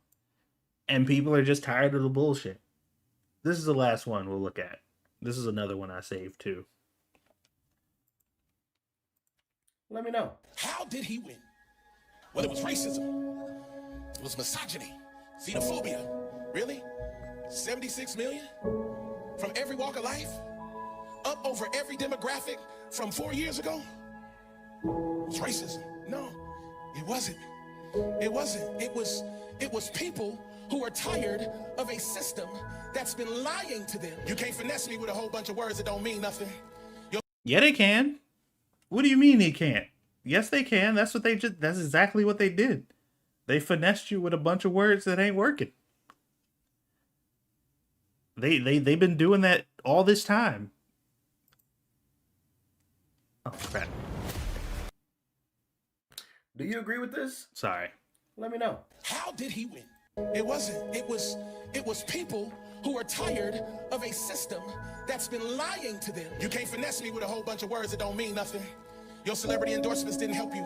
And even though the candidate is deeply flawed, felony convictions, assault convictions, all of those things didn't matter to people who are saying, I can't pay for groceries. You gotta understand that America is not what you think it is. America is the experience of the people who've lived it. Mm-hmm. And everybody has lived a different experience. Exactly. So everyone should respect where everybody's coming from. What was that he said?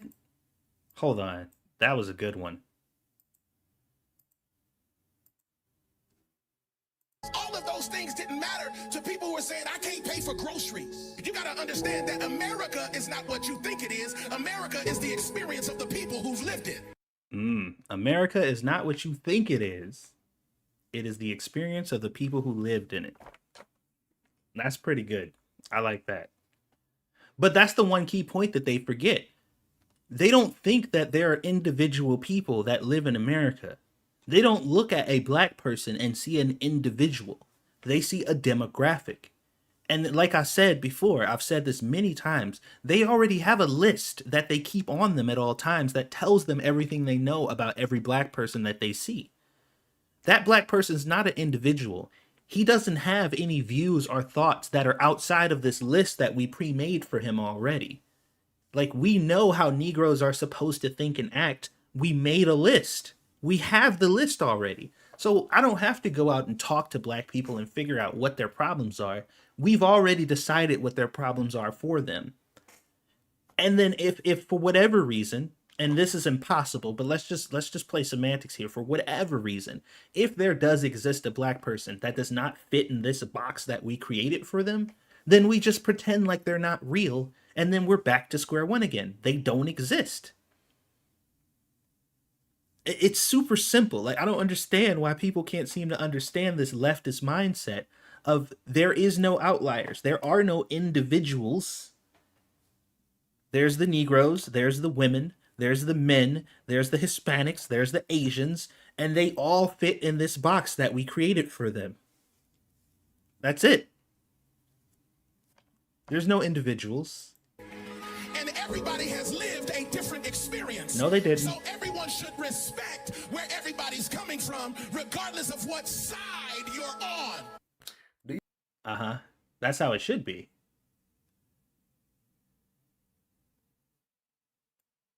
People are catching on, man. People are catching on. They're not falling for this shit no more. I mean, hate us if you want, but I agree with her because she's speaking the truth. I'm just wondering when the black community gonna realize the Democratic Party does not take us seriously. Or more so, they don't think that we're smart. Their strategy for decades has been hiring black entertainers to endorse them. Fast forward 2024, they're still doing the same thing. It is even worse. Because now they sprinkling a little bit of ratchetness into it for relatability. And I'm just like, last election, Joe Biden's campaign for the black vote was telling black people that they not black if they don't vote for him. And getting some strippers to twerk with the word vote wrote on their booty. And Because that's what you Negroes like, right? Ain't that what y'all like? Look, I got the list right here. I'm looking at the list right here, and it says y'all love that. Like, why else would you give me your vote unless I put some half-naked chick to shake her booty and put vote on it in front of you? That's all you Negroes know, right? Trust me, I'm a white liberal. There's nobody who understands you more than I do. And I know what y'all like. So keep looking at that mesmerizing butt and make sure that you vote for us. And also, for some odd reason, hiring Cardi B to endorse him, even though Cardi B's not black, but she was used to get the black. Dude, I didn't even think of that. I didn't even consider that. Cardi B ain't even black, and she used her to try to get the black vote. Vote, not her own people vote, but our vote. Now we got Kamala Harris throwing a rally, and Megan Thee Stallion is performing. Megan Thee Stallion is twerking, and y'all swear to God, this is to reach the black youth and get the black. Listen, these people don't take us. No, they don't. They don't take us seriously at all.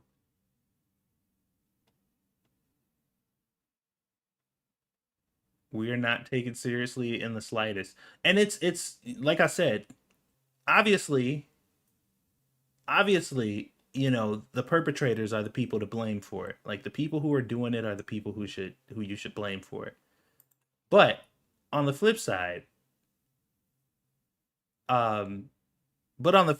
like, y'all enabled it. They wouldn't do anything that wasn't working. And the reason that they keep doing this stuff, the reason that they keep thinking that this stuff is useful to use against black people is because y'all prove time and time again that it is. Look up the Malcolm X quote about white liberals. Oh, I think I remember that. Hold on.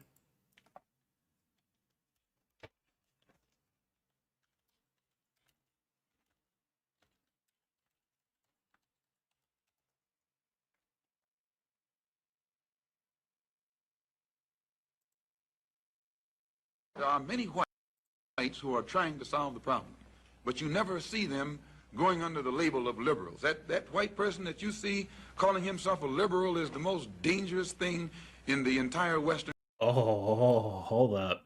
This needs to be, I need to make this the intro to all my videos. I need to make this soundbite needs to be the intro to my videos. Like, before all of my videos start, it needs to play this soundbite. There are many whites who are trying to solve the problem, but you never see them going under the label of liberals. That white person that you see calling himself a liberal is the most dangerous thing in the entire Western Hemisphere. He's the most deceitful. He's like a fox, and a fox is always more dangerous in the forest than the wolf. You can see the wolf coming. You know what he's up to, but the fox will fool you. He comes at you with his mouth shaped in such a way that even though you see his teeth, you think he's smiling. You take him for a... There are many... Wow. Bro. No joke. Like, not even joking. That's crazy. I think I've heard that quote before, but I completely forgotten about it.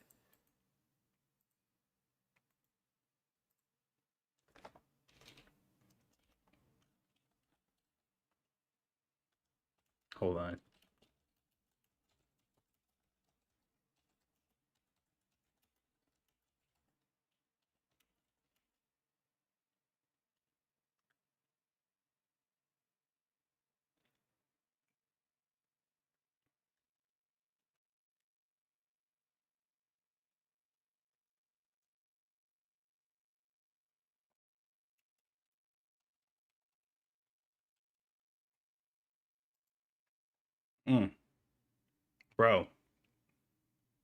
Bro. One more time. Many whites who are trying to solve the problem, but you never see them going under the label of liberals. That white person that you see calling himself a liberal is the most dangerous thing in the entire Western Hemisphere. He's the most deceitful. He's like a fox. And a fox is always more dangerous in the forest than the wolf. You can see the wolf coming. You know what he's up to. But the fox will fool you. He comes at you with his mouth shaped in such a way that even though you see his teeth, you think he's smiling. You take him for a... There are many... Man. I am unironically making that soundbite my intro to my videos. Bro, that is crazy.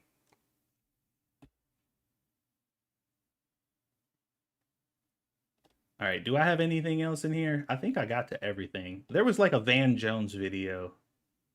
CNN, Van Jones. Listen. I don't know if it was relevant or important, but I did save it, so it must have been at least interesting.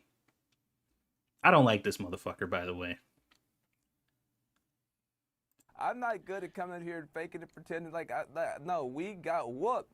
We got whooped, and we didn't understand that we ran a campaign that would have been great in 1996. We had TV ads and door knocking, and these guys built an online infrastructure with the Joe Rogans and everything else. If we thought Rush Limbaugh gave us trouble in the 90s, or Fox News gave us trouble in the early 2000s, they built 2,000 Fox Newses and 2,000 Rush Limbaughs all throughout the internet, and we didn't even know they were doing it, and we got egg. Oh, come on. You didn't know? You didn't know they were doing it? Y'all spent 90% of y'all time complaining and talking about the fact that they existed, that they have voices, and y'all were trying to silence and shut down any voices that they had in the first place. So don't try to act like you didn't know that these people were organizing. You knew. You were 100% aware, but you didn't think that it was a problem. You thought you were so morally superior that you thought that them getting all this attention wasn't going to do anything. On our face, and we got a big job to look at ourselves in the mirror and figure out how we got beat this bad.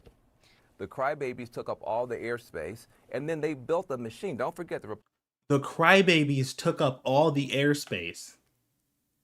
Says the pussy ass bitch complaining in front of me right now.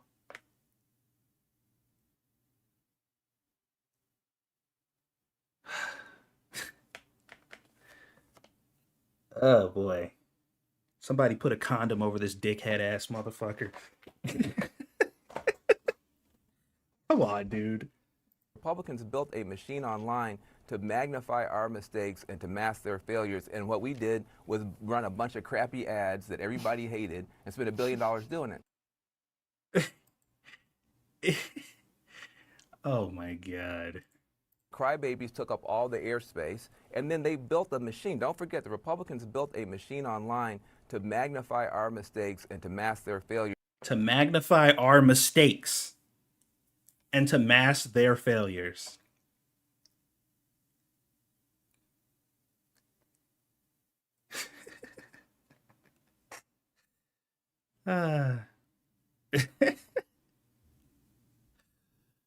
Okay, I see why I saved this video. They it's so crazy. It is nice to see some of them understanding that it's not total 100% denial, you know? But I grew up in segregated. Oh wait, what's this one? Hold on. I saved this one too.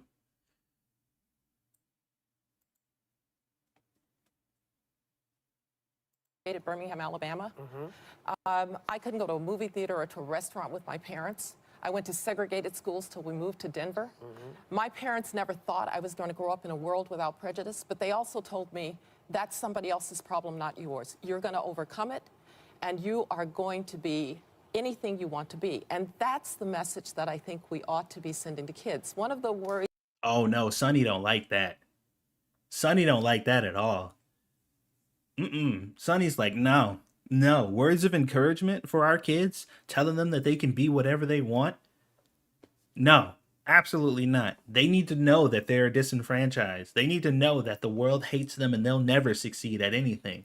Especially not like me, who is sitting here in this position of power with all this money and influence. All of my kids go to Ivy League schools and I'm married to a valedictorian and I have all this money and influence and I get to sit on this panel and talk down to people and tell them how they're scum and how we're morally superior than them.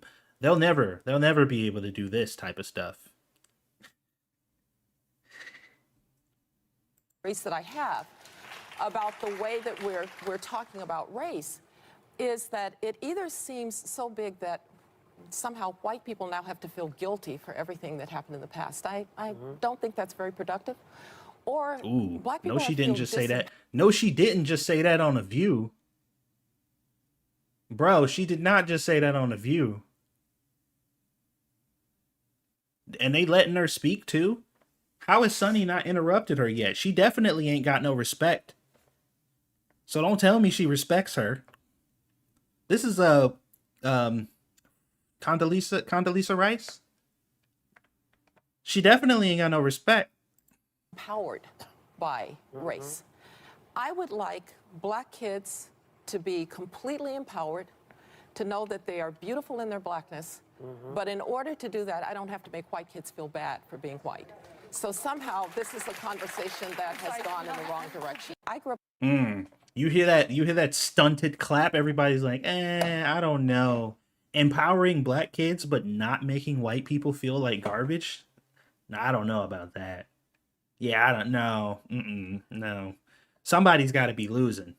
We can't all be winning. If we're bringing somebody up, we got to be putting somebody else down. Like, that's how it works. Satsu, you are beautiful in your blackness. Oh, thank you. I appreciate it. That message would have had much more impact in donation form, though. Just throwing that out there. I need reparations for all of this pain and suffering that I'm going through right now. Y'all don't understand.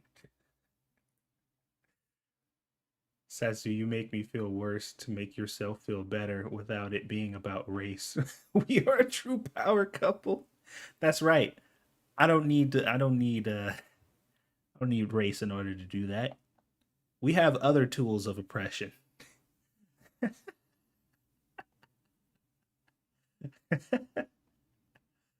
Oh my god, dude. I'm not gonna lie. I miss being able to like shoot the shit with y'all about stuff like this, man. You know, like as annoying and as stressful as a lot of this stuff is on the day-to-day basis, like just hanging out with you guys and talking shit. Even though it's just me by myself, like, and it used to be the group or whatever, but like this is therapeutic for me. I appreciate you guys being here for sure. Cause I'd usually just be stewing in all of this frustration by myself. Fritz Kink is oppressing himself.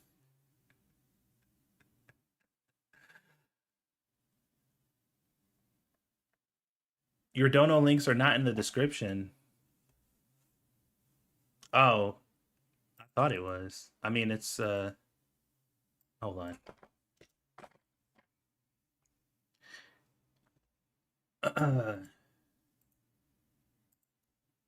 I was trying to pin it. For some reason, it won't let me pin it on the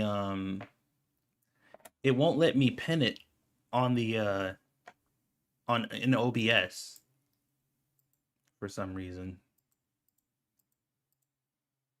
Oops. There we go. Yeah, I don't know. Hold on, let me see here.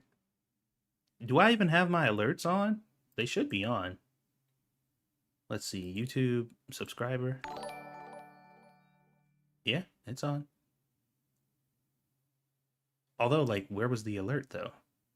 Where did it actually go? It didn't even show up. Hold on. Alert box. Hold Let's try that again. YouTube. Oh, there it is. Huh. Put it down here. I talk to myself at work, so get majority of the crap off my chest, which doesn't help for stream. So that's why I made jambalaya for dinner. Oh yeah? Are you gonna send me some?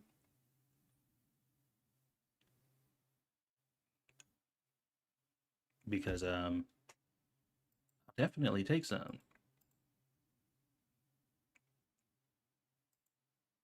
Twitch Streamlabs donation. Thank you, Imaginary Kevin, for the $41 donation. I wish you were a real Kevin, not Imaginary Kevin. But it worked, at least. We know that the notifications are functional. I didn't have my notifications on this whole time. I mean, I wasn't getting any, but make sure it's on. I'll send it telepathically. I don't know if that's going to work for me. I need you to hop in your car and start making your way over here. I can send you the address.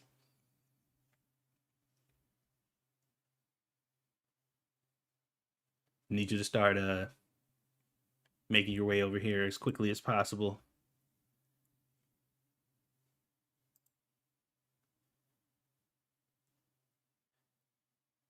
All right. So what was really interesting about getting my channel back is they have like all of my other subscriptions and stuff still here too. And like I'm still subscribed to freaking Paul Joseph Watson, Sargon, who else? There was somebody else I saw and I'm like, God dang, dude, like and these people are still making videos. Oh, Grade A Under A. I'm still subscribed to Grade A Under A and he's still making videos.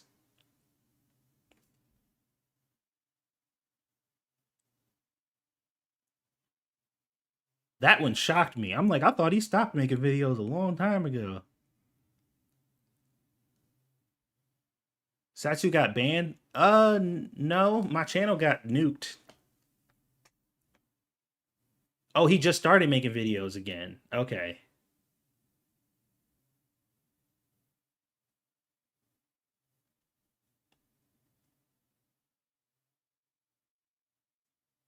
A few months back?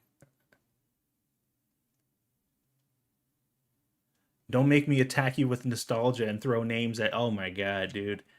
I was just looking like through some of my subs and I'm like, holy crap, man.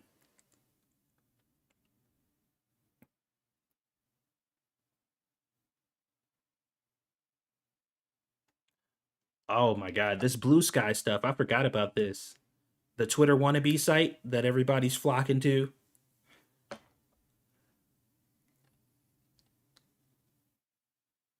I have to work in a few hours, so no can do. That's messed up, Ebony. That's messed up. You gonna entice me with delicious jambalaya and then you just gonna deny me like that? It's cool. I get it. I understand, you know? My feelings ain't hurt.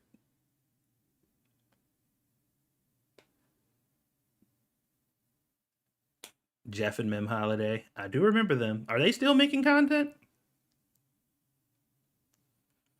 Speaking of, have you guys been seeing the AOC Awakening?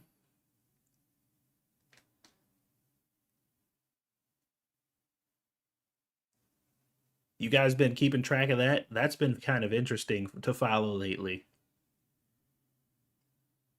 AOC apparently has been, I think she sees the writing on the wall and she's like making a, I don't think it's genuine, but she seems to be making an effort to reach out to people who she disagrees with to try to understand their point of view.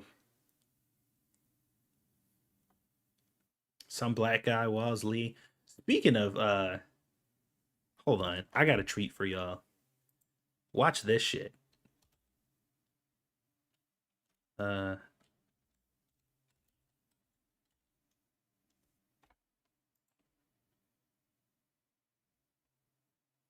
Nope, that's not it. Hold on.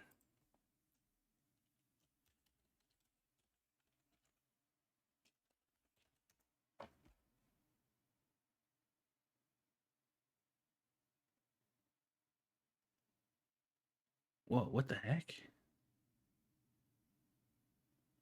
Oh my god. I remember. Wow. I'm getting like a blast to the past here. Apparently I did some collabs with a bunch of other people and a lot of shout out to Satsu 2 Cents. Shout outs episode. This is from your boy Pat. Wow, apparently my avatar and stuff still exists on other people's channels, I guess. I thought everything I made was scrubbed from the internet.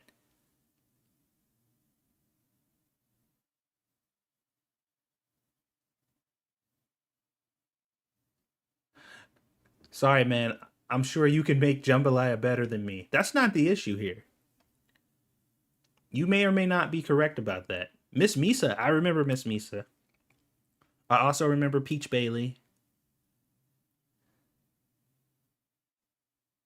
Tonight is Satsu 2 Cents. Say hi, Sat. What up, though? For those of you, this video was 7 years ago, y'all. Hey everybody, I'm the Ranting Monkey, and with me tonight is Satsu 2 Cents. Say hi, Sat. What up, though?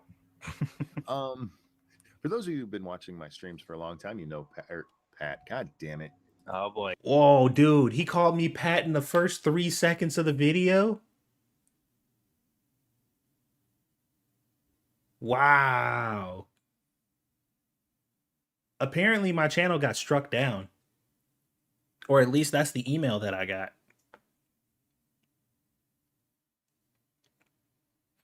Actually, my channel, the reason that my channel got a boom in subscribers was because of Tyler Preston. That's actually where I got my subscriber boost from initially. When I first started making videos was because of Tyler Preston. But you're already fucking up, monkey. I know. Anyhow, for those of you who've been watching a long time, you already know Satsu. For those of you who don't, he's a great YouTube creator. He used to stream with us a lot, and oh, that was so nice of Monkey to lie to you guys like that.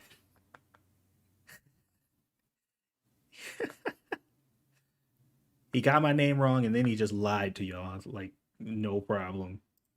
Now you do a lot more of what was your this live even stream about? videos with gameplay, right? Yeah, just to kind of connect with my peoples on a closer level. How do you like doing those? I've always thought about doing gameplay. My internet.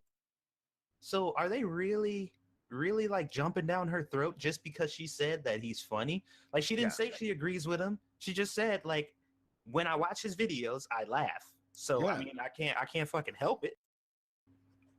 Can you guess what my last thing was? I don't want to, man. You want to? You know you're gonna get it right. No, I don't. Come on. No, fuck you. You elementary school. I just want to have a discussion. I'm not. If you agree to have a discussion, then clearly I'm not going to be an asshole to you directly. I say asshole-ish things because sometimes they're. Sit here and do this all day. I really enjoy the video process. Okay, the title of this video is Bedroom Feminist Chat with Satsu 2 Cents. But what the fuck? We were just talking about random shit. What they're saying now. That to me is the megaphone. You know, if it didn't violate YouTube's terms and conditions, like what I want to do is I want to just be like, this is the new response video, right? Oh no. Hold on. You don't want to get confrontational about it. I don't know that people, maybe he knows that they're perfectly happy being confrontational, you know? Yeah. Somebody asked in chat what you meant by being silenced when you were talking to feminists or SJWs. And from the way. All right, hold on. So this video, I kind of miss making videos like this. Even though now it's kind of embarrassing because they feel so cheesy because I remember actually recording them. But I kind of miss making videos like this. Let me see if there's any OGs in here that remember this. This is also from 7 years ago, by the way.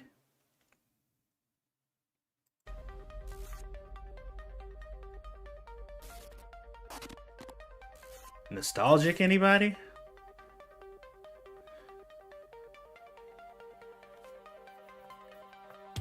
The old intro. Oh my god. Hey, Satsu, what's up, man? Long time no see. Don't you hate Satsumi? Where the fuck have you been? And what the hell are you doing in my office? So yeah, it's a really long story, but I work for YouTube HR. Catbug. I miss I'm calling Catbug. a bunch of YouTubers to let them know that they're fired. Hold on, wait a minute. You work for YouTube HR? How the fuck did that happen? Look, man, I really don't have time to tell you the entire story of how I became HR for YouTube. I just don't have time for that. I need to tell these YouTubers that they're fired so I can get paid.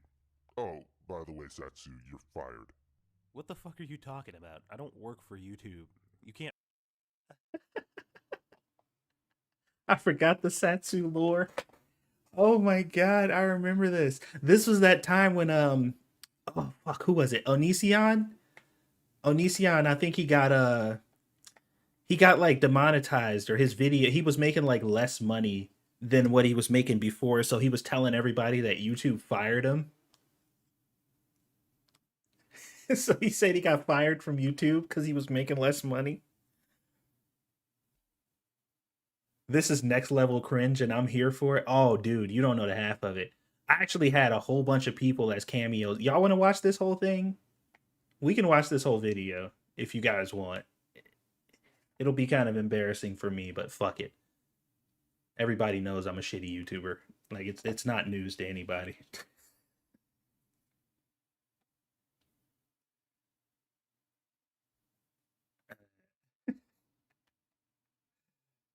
All right. Can't fire me. Sorry, no time to explain. I gotta make this first phone call.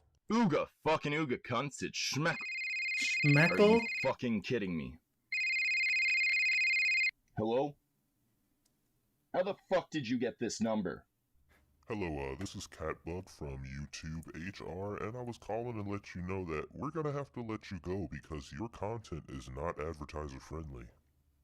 My content, seriously cunt. My fucking content isn't advertiser friendly. No, fuck that. That's bullshit. Fuck you. Well, I have to say I'm sorry to hear you feel that way, but how about this? Even though you're still fired, we'll continue to let you make videos and pay you significantly less for it. How's that sound? So I'm not fucking fired then, I'm just losing most of my pay. Now fuck off, cunt. Guess I'll need to fucking suck dick for cash or something. Jesus fucking Christ. Well, that went well. Are you kidding? He fucking laughed you off. He didn't even buy it. Look, man, I don't care if you bought it or not. My job is to make the phone calls, and that's what I'm doing.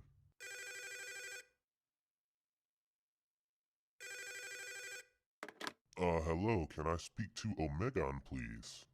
Okay, we can talk, but you're cutting into my major marathon. I miss Omegon, dude. I miss him so much. I need to reach out to him if he's still around doing stuff, man. I used to love talking to this dude. Catbug was one of my greatest creations, guys. I might actually go back into my video archives and resurrect a lot of my resurrect a lot of my Catbug videos, because I had a lot of fun making those, even though they were really stupid and cheesy. Marathon porn sesh. Well, sir, I do apologize for that, but I was calling to let you know that your content is not advertiser friendly, so we're gonna have to let you go. But how am I supposed to live? I mean, I have a job that pays my bills and buys my food, but I need money so I can continue to be a hateful bigot on the internet. Is there anything you could do to help me? Was it the sandwich wenches that caused this? Because I can change that. I can get more wenches if needed. No, nothing like that'll be necessary. How about this? You're still fired, but I'm gonna pay you significantly less, and you can continue to make videos.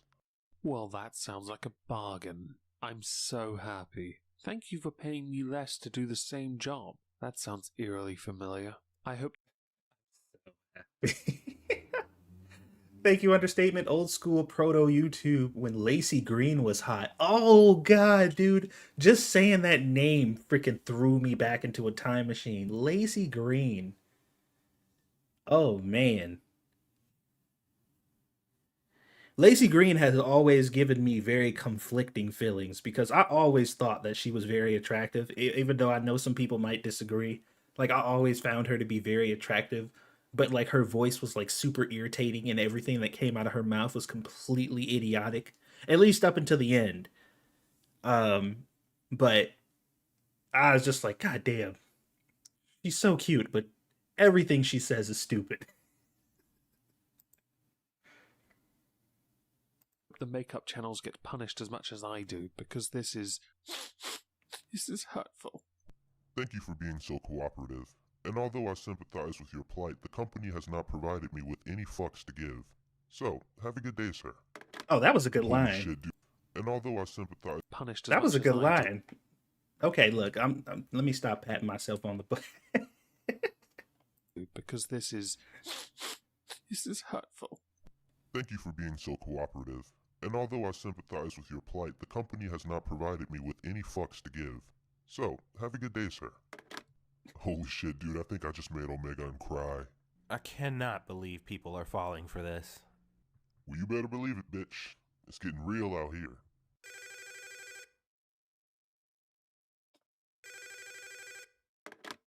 Hello, may I please speak to Sinatra Says? This is Sinatra Says. What can I do for you? My boy Sin. This is Catbug from YouTube HR, and we were calling to let you go because we have found out recently that your content is not advertiser friendly. What exactly do you mean my content isn't advertiser friendly? I don't go over the line. I don't advocate for violence most of the time.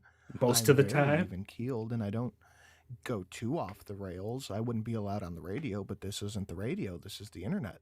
When I say advertiser friendly, I mean that you say things that piss off leftists, and that's not okay. But what we can do for you is we can allow you to continue making videos, although you are fired, and yeah, we'll just pay you a lot less for it. I'll still be making content regardless if I get paid for it because I spread a message that I think other people should hear.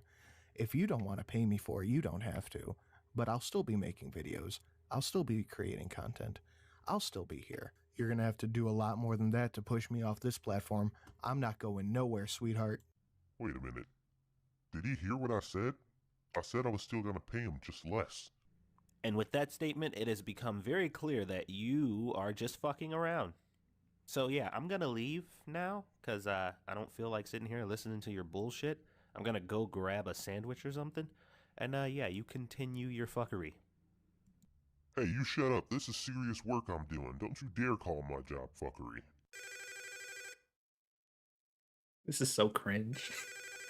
So cringe. Hello, may I please speak to the Ranting Monkey? Yeah, this is the Ranting Monkey. Who is this? What do you want? This is Catbug from YouTube HR, and I wanted to call you to let you know that we're gonna have to fire you because your content is not advertiser friendly. Is this because I've said Islam? You've got people who abuse their kids for money and you're going to fire me over that? That's retarded. Retarded as it Old may monkey be, that voice, is the man. current situation. Monkey But sounds a lot don't different worry. now. We're gonna allow you to continue making videos and we'll still pay you, just significantly less. But you're still fired, though. Well, dumbass, that sounds really fucking stupid. Your life makes me sad. Fuck off. Your Don't life call makes here me anymore. sad. Oh, I forgot about Well, that. shit, if my life makes him sad, then Satsu's life must make him utterly depressed. Anyway, I got 3 more shitlords left. Let's see who's next on the list. Your life makes me sad.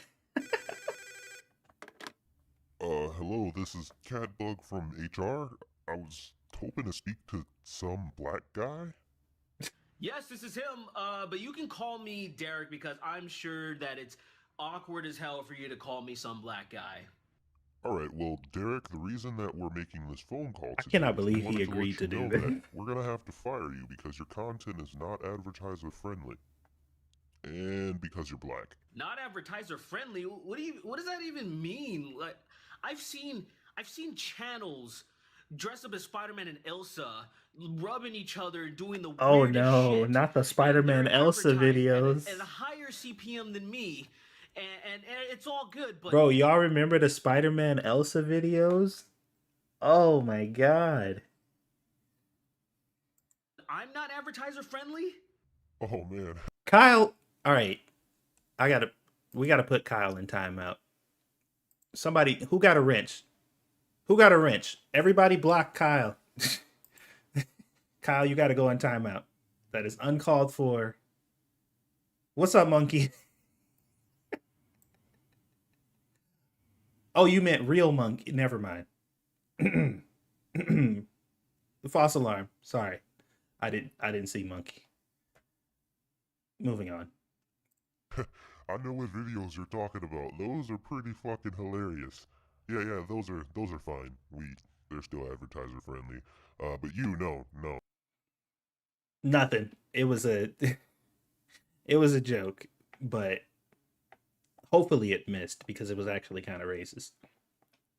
You're not. So you're still fired, and we've let you go. But if you'd like to, you can continue to make videos, and we'll still pay you, but it'll be significantly less than what you're making now. Huh, well, it kind of sounds like I'm not fired. It just kind of sounds like you're paying me very cheap wages like I'm some type of illegal immigrant or something. Either way, I don't appreciate this. This is bullshit. Fuck you. Goodbye. My God, these people are hostile. Don't they know you shouldn't shoot the messenger? Jesus Christ. Monkey, this is from 7 years ago, by the way. Hello? May I please speak to Peach Bailey? Yes, this is Peach Bailey. How can I help? Oh, Peach. Holy shit. Peach had a fucking angelic voice, dude. I would watch Peach's videos and not hear shit. I would listen to her videos and not hear anything. Whole 20-minute video, I ain't hear a word she said. But her voice, her voice was angelic, dude. Did I just call an angel? Oh, sorry about that. This is Catbug from YouTube HR, and regrettably, I have to let you know that your content is not advertiser friendly, so we're gonna have to let you go. But I didn't think that I worked for YouTube though. And besides, I've been trying to change up my content lately and make it a bit more friendly and stop swearing so much. I mean, I'm putting in an effort. God damn it, adorableness overload. Okay, look. This is what I'm gonna do for you. You can still make videos, but we're gonna pay you slightly less. Okay? How's that sound? I mean, you're still fired, but at the very least I could do this for you. Bro. God damn it, did that adorable bitch just hang up on me? Did I actually fucking say that? Oh my god.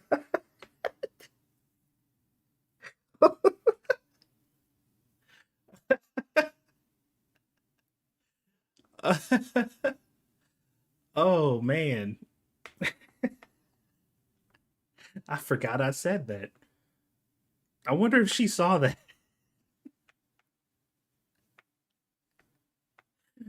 Oh man.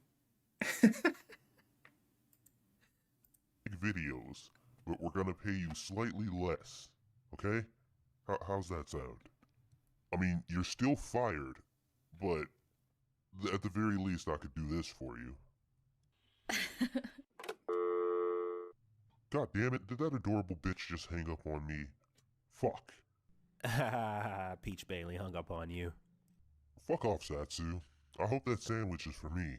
Now, what on this earth could possibly convince you that I would ever do something like bring you a sandwich?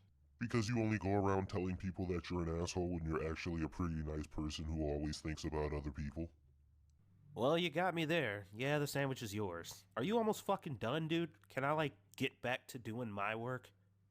Yeah, dude, I got one more call left. Would you like to do the honors? Yeah, fuck it. Why not? I wonder why he's it'll been get you the blocked hell for out of my 7 office. years. So who's the next person? Oh no. I know who the next person is. Hello, you're through to the Irate Bear residence. Lord Bear speaking. I forgot about the Lord Bear thing. I spoiled myself because I was on the timeline. I didn't even see that. Oh, jeez. Can I speak to Irate Bear, please? No, I'm afraid the Irate Bear is currently trying to dye Michael Fantapants Roland's hair. But don't blame me, that's what he called him. Anyway, can I take a message? Yeah, sure. Could you let Irate Bear know that he's fired because his content is not advertiser friendly? You're firing us? Blimey, old chap, was it the hookers and cocaine? Because you know hookers aren't real people. And hold on a second, since when were we employees of YouTube? I'm not really sure if the hookers and cocaine played a large part in it, but yeah, I guess that's a possibility. As far as the statement of since when have you been employees of YouTube, judging from this file that I have here, it says that Onision seems to think that was it. It was you can get Onision. fired from YouTube just because your ad revenue decreases or some stupid shit like that. So yeah, Fuck it. Oh my god, this is such a trip, dude. This is such a trip, a blast to the past. basically, you're still going to get paid. It's just going to be less than what you got paid before. We're still going to allow you to make videos. But according to Onision, that means that you're fired. I guess. I say what? Even though we're fired, we can still shout at those filthy commies and make ad revenue? Well, I would say that you've wasted our time, sir. You complete and utter bellends. I mean, come on, you soppy bastards. This is hardly cricket, is it? What would Irate Bear say to you right now? How about one kills oneself? Ha! Got you! Totally fucking got you! Wrecked! Homie! Ah! Anyway, cheerio! How did I get this many people to participate in this fuckery? I'd like, right, genuinely, I really do not understand what was my sales pitch. Like, how? How did I get this many people to say yes to this? You fucking set me up for that, didn't you? Believe it or not, I did not anticipate on that happening. But I'm very glad that it did. Because anything that ruins your day makes my day significantly better. Oh my god. Story of my fucking life. Catbug, y'all don't understand. Catbug was literally the pessimist inside of me personified. Like all of the things that I wouldn't say out loud, the little demon with the wings on my shoulder, that was Catbug for me.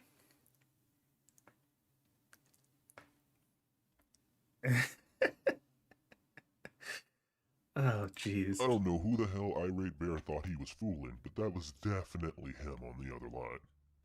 Oh yeah, definitely, without a doubt. Now, are we done here?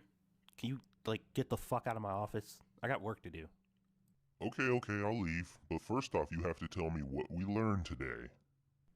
Well, today I learned that Onision is a fucking idiot, and you are an annoying little shitbag that doesn't actually work for YouTube HR.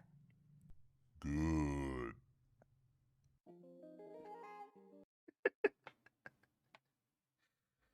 Oh, man. The good old days.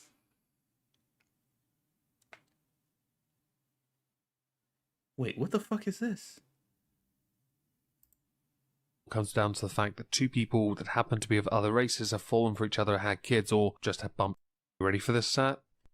Oh, I am absolutely ready. This collaboration was a long time coming, but I am a gentleman. I forgot I did another. Oh, this was on his channel. I did a collab with Omegon on his channel. And this is your channel, so Cthulians first. Where are you actually from? Why do you wear your hair like that? Is it because you want to be more on your white side? I have mixed race babies. It's hard to believe that as more and more people of other races go to countries that are predominantly white, that there will be an increase of mixed-race children, leading to the BBC wasting valuable money that could easily be spent on quality television rather than pumping out this trash.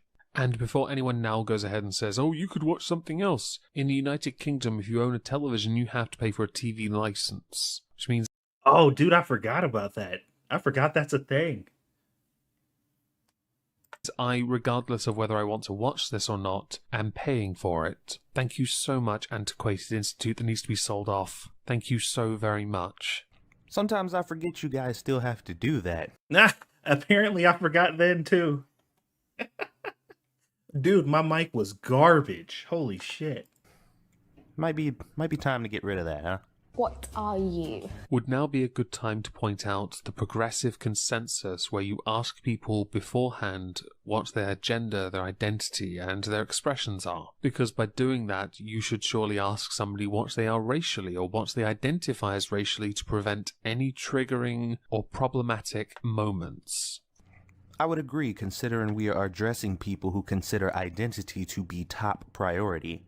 It is of the utmost importance that we recognize and identify identity, so why is it a problem here? If you're not white, you're not black, then what are you? Is she black? Is she white? Is she Thai? But I'm not a rare bird or alien. I had someone come up to me, not talk to me. Oh, this was so this was the video of mixed race people talking about things that they hear as mixed race people. Wow. This was 7 years ago, guys. Talk to the people I'm with and be like, where did you get this exotic creature from? I've been told many times that if you're not black, you're not allowed to talk about black issues. So as I have my token black friend here today, I think he should answer this one. Satsu, you're up. Okay, so first off, if somebody came up to you and said that, then they're a complete asshole. There's no way around that. But what I don't understand overall about this whole situation is, when did we get to the point where seeing something that you're not accustomed to seeing and being surprised by it is a bad thing? I don't get that at all. You mean to tell me if a dog walked up to you and said, "Hello, how's it going?" you wouldn't be shocked? You'd just be like, "Oh, well, it would probably be rude to act surprised." No, you'd be completely shocked that that thing that has never happened before, that thing that you have never experienced before, just took place. Yeah, that's one thing. Like, the whole normalize this and normalize that stuff has always been kind of an issue for me, where they're just like, you know, the literal mechanism that is built within humans that ensured our survival up until this point, which is like pattern recognition, should just deactivate in order to make you feel better about yourself. That shit just like blew my mind. It's like a person who's never seen a mixed race person before, ever. Like they lived in this isolated place, you know, where whatever. And then they see a person, they're like, "Oh wow, that's new." They're just like, you're a bad person because you're surprised at the fact that I exist. It's just like, shut the fuck up, dude. See, I'm getting all those feelings back. I'm not gonna watch this whole thing though. Actually, I'm probably gonna wrap this stream up here pretty soon. We've been streaming for like 2.5 hours, so we'll probably wrap this up. I ended up getting into a lot more than I planned on it. Maybe digging through the archives and finding some member berries in the channel. Maybe that'll be a thing we can do at the end of every stream, just to kind of, you know, get a little nostalgia going. I think that'll be fun. I just got here. Well, you got here way too late. I'm sorry. Because, like, I still have, like, a lot of the videos are still here.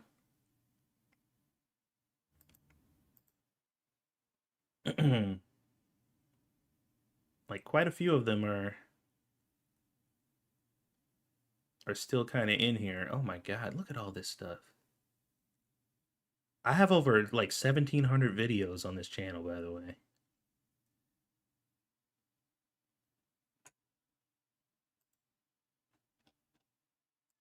Hold on, let me see if I type in cat bug.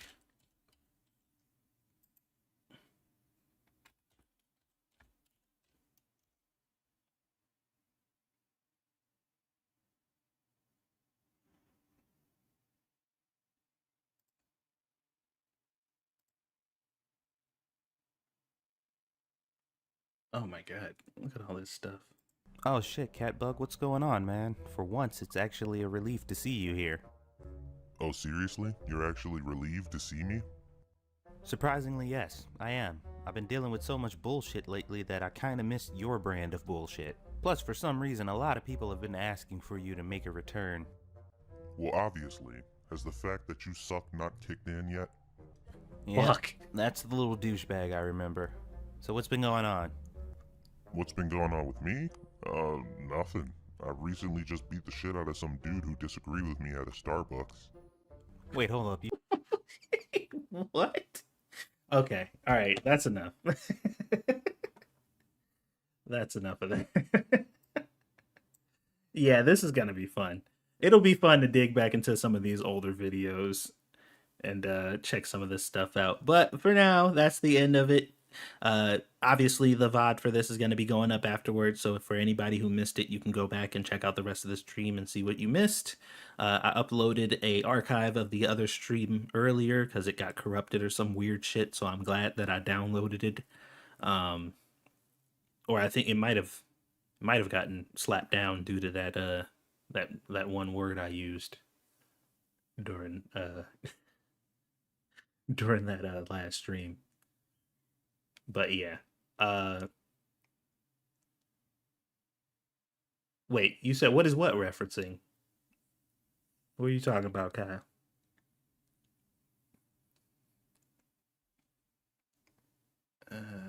Let's see here.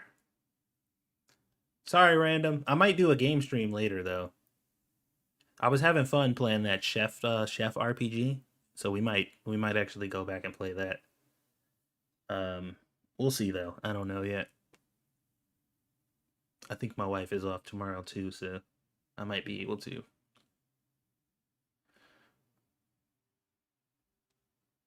I was waiting for Kyle to. The beating someone in at Starbucks? Oh, yeah. I don't know if that was actually a reference to something. I think that was just a cat bug thing. We'll watch the rest of this we'll watch the rest of this another time though. But yeah, anyway. Thank you guys for hanging out. Much appreciated. I'll see you guys either later on tonight on my gaming channel, or maybe again tomorrow. Sounded too specific, that's why I asked. Yeah, I don't know. Hold on. You did what now? Yeah, it was some dude at Starbucks. We were talking about something. I can't remember exactly what it was, but I didn't really like what he said, so I beat his ass. Dude, that's kind of fucked up. Nah, man, it's okay. I'm anti-violence. Oh my. Oh, that's what this video was about. Okay, now I remember. God, has the plague reached you too? If by plague you mean the brilliant fuckery created by the left, then yes. Yes, it has infected me also. Did you fucking know that now you can get away with anything just by labeling yourself anti-whatever? Oh, yeah, but I it's not remember actually this a now. thing. Just because you label yourself anti-something doesn't mean that that's the case. Well, maybe not in the real world, but I've come to the conclusion that we have obviously shifted into an alternate universe because this is actually working. Well, I guess I can't argue with you there. We clearly have slipped into some type of alternate universe because this is a thing that exists in this world, somehow. You talk about it like it's a bad thing, but it's actually really great. You should take advantage of it. I have like 15 girlfriends right now because I keep telling them that I'm anti-cheating. And you mean to tell me that that's actually working? Oh yeah, man. I had 4 of them out on a date at the same time last week. That's actually incredible. Oh, you're telling me? It is amazing how utterly stupid you humans are. And the best part is, no matter how stupid you get, it always gets worse. Well, unfortunately, I can't argue with you there either. At the very least, it's good to know that you'll never change. You're still the diabolical little douchebag you've always been. Well, Setsu, you can always count on the fact that I'll never change. Oh yeah, by the way, that $100 I owe you, I forgot to tell you that I'm actually anti-paying people back. That's cute, but you gonna pay me my fucking money. Did I also mention that I'm anti-having this conversation right now? Catbug, I swear to... Bye, Setsu.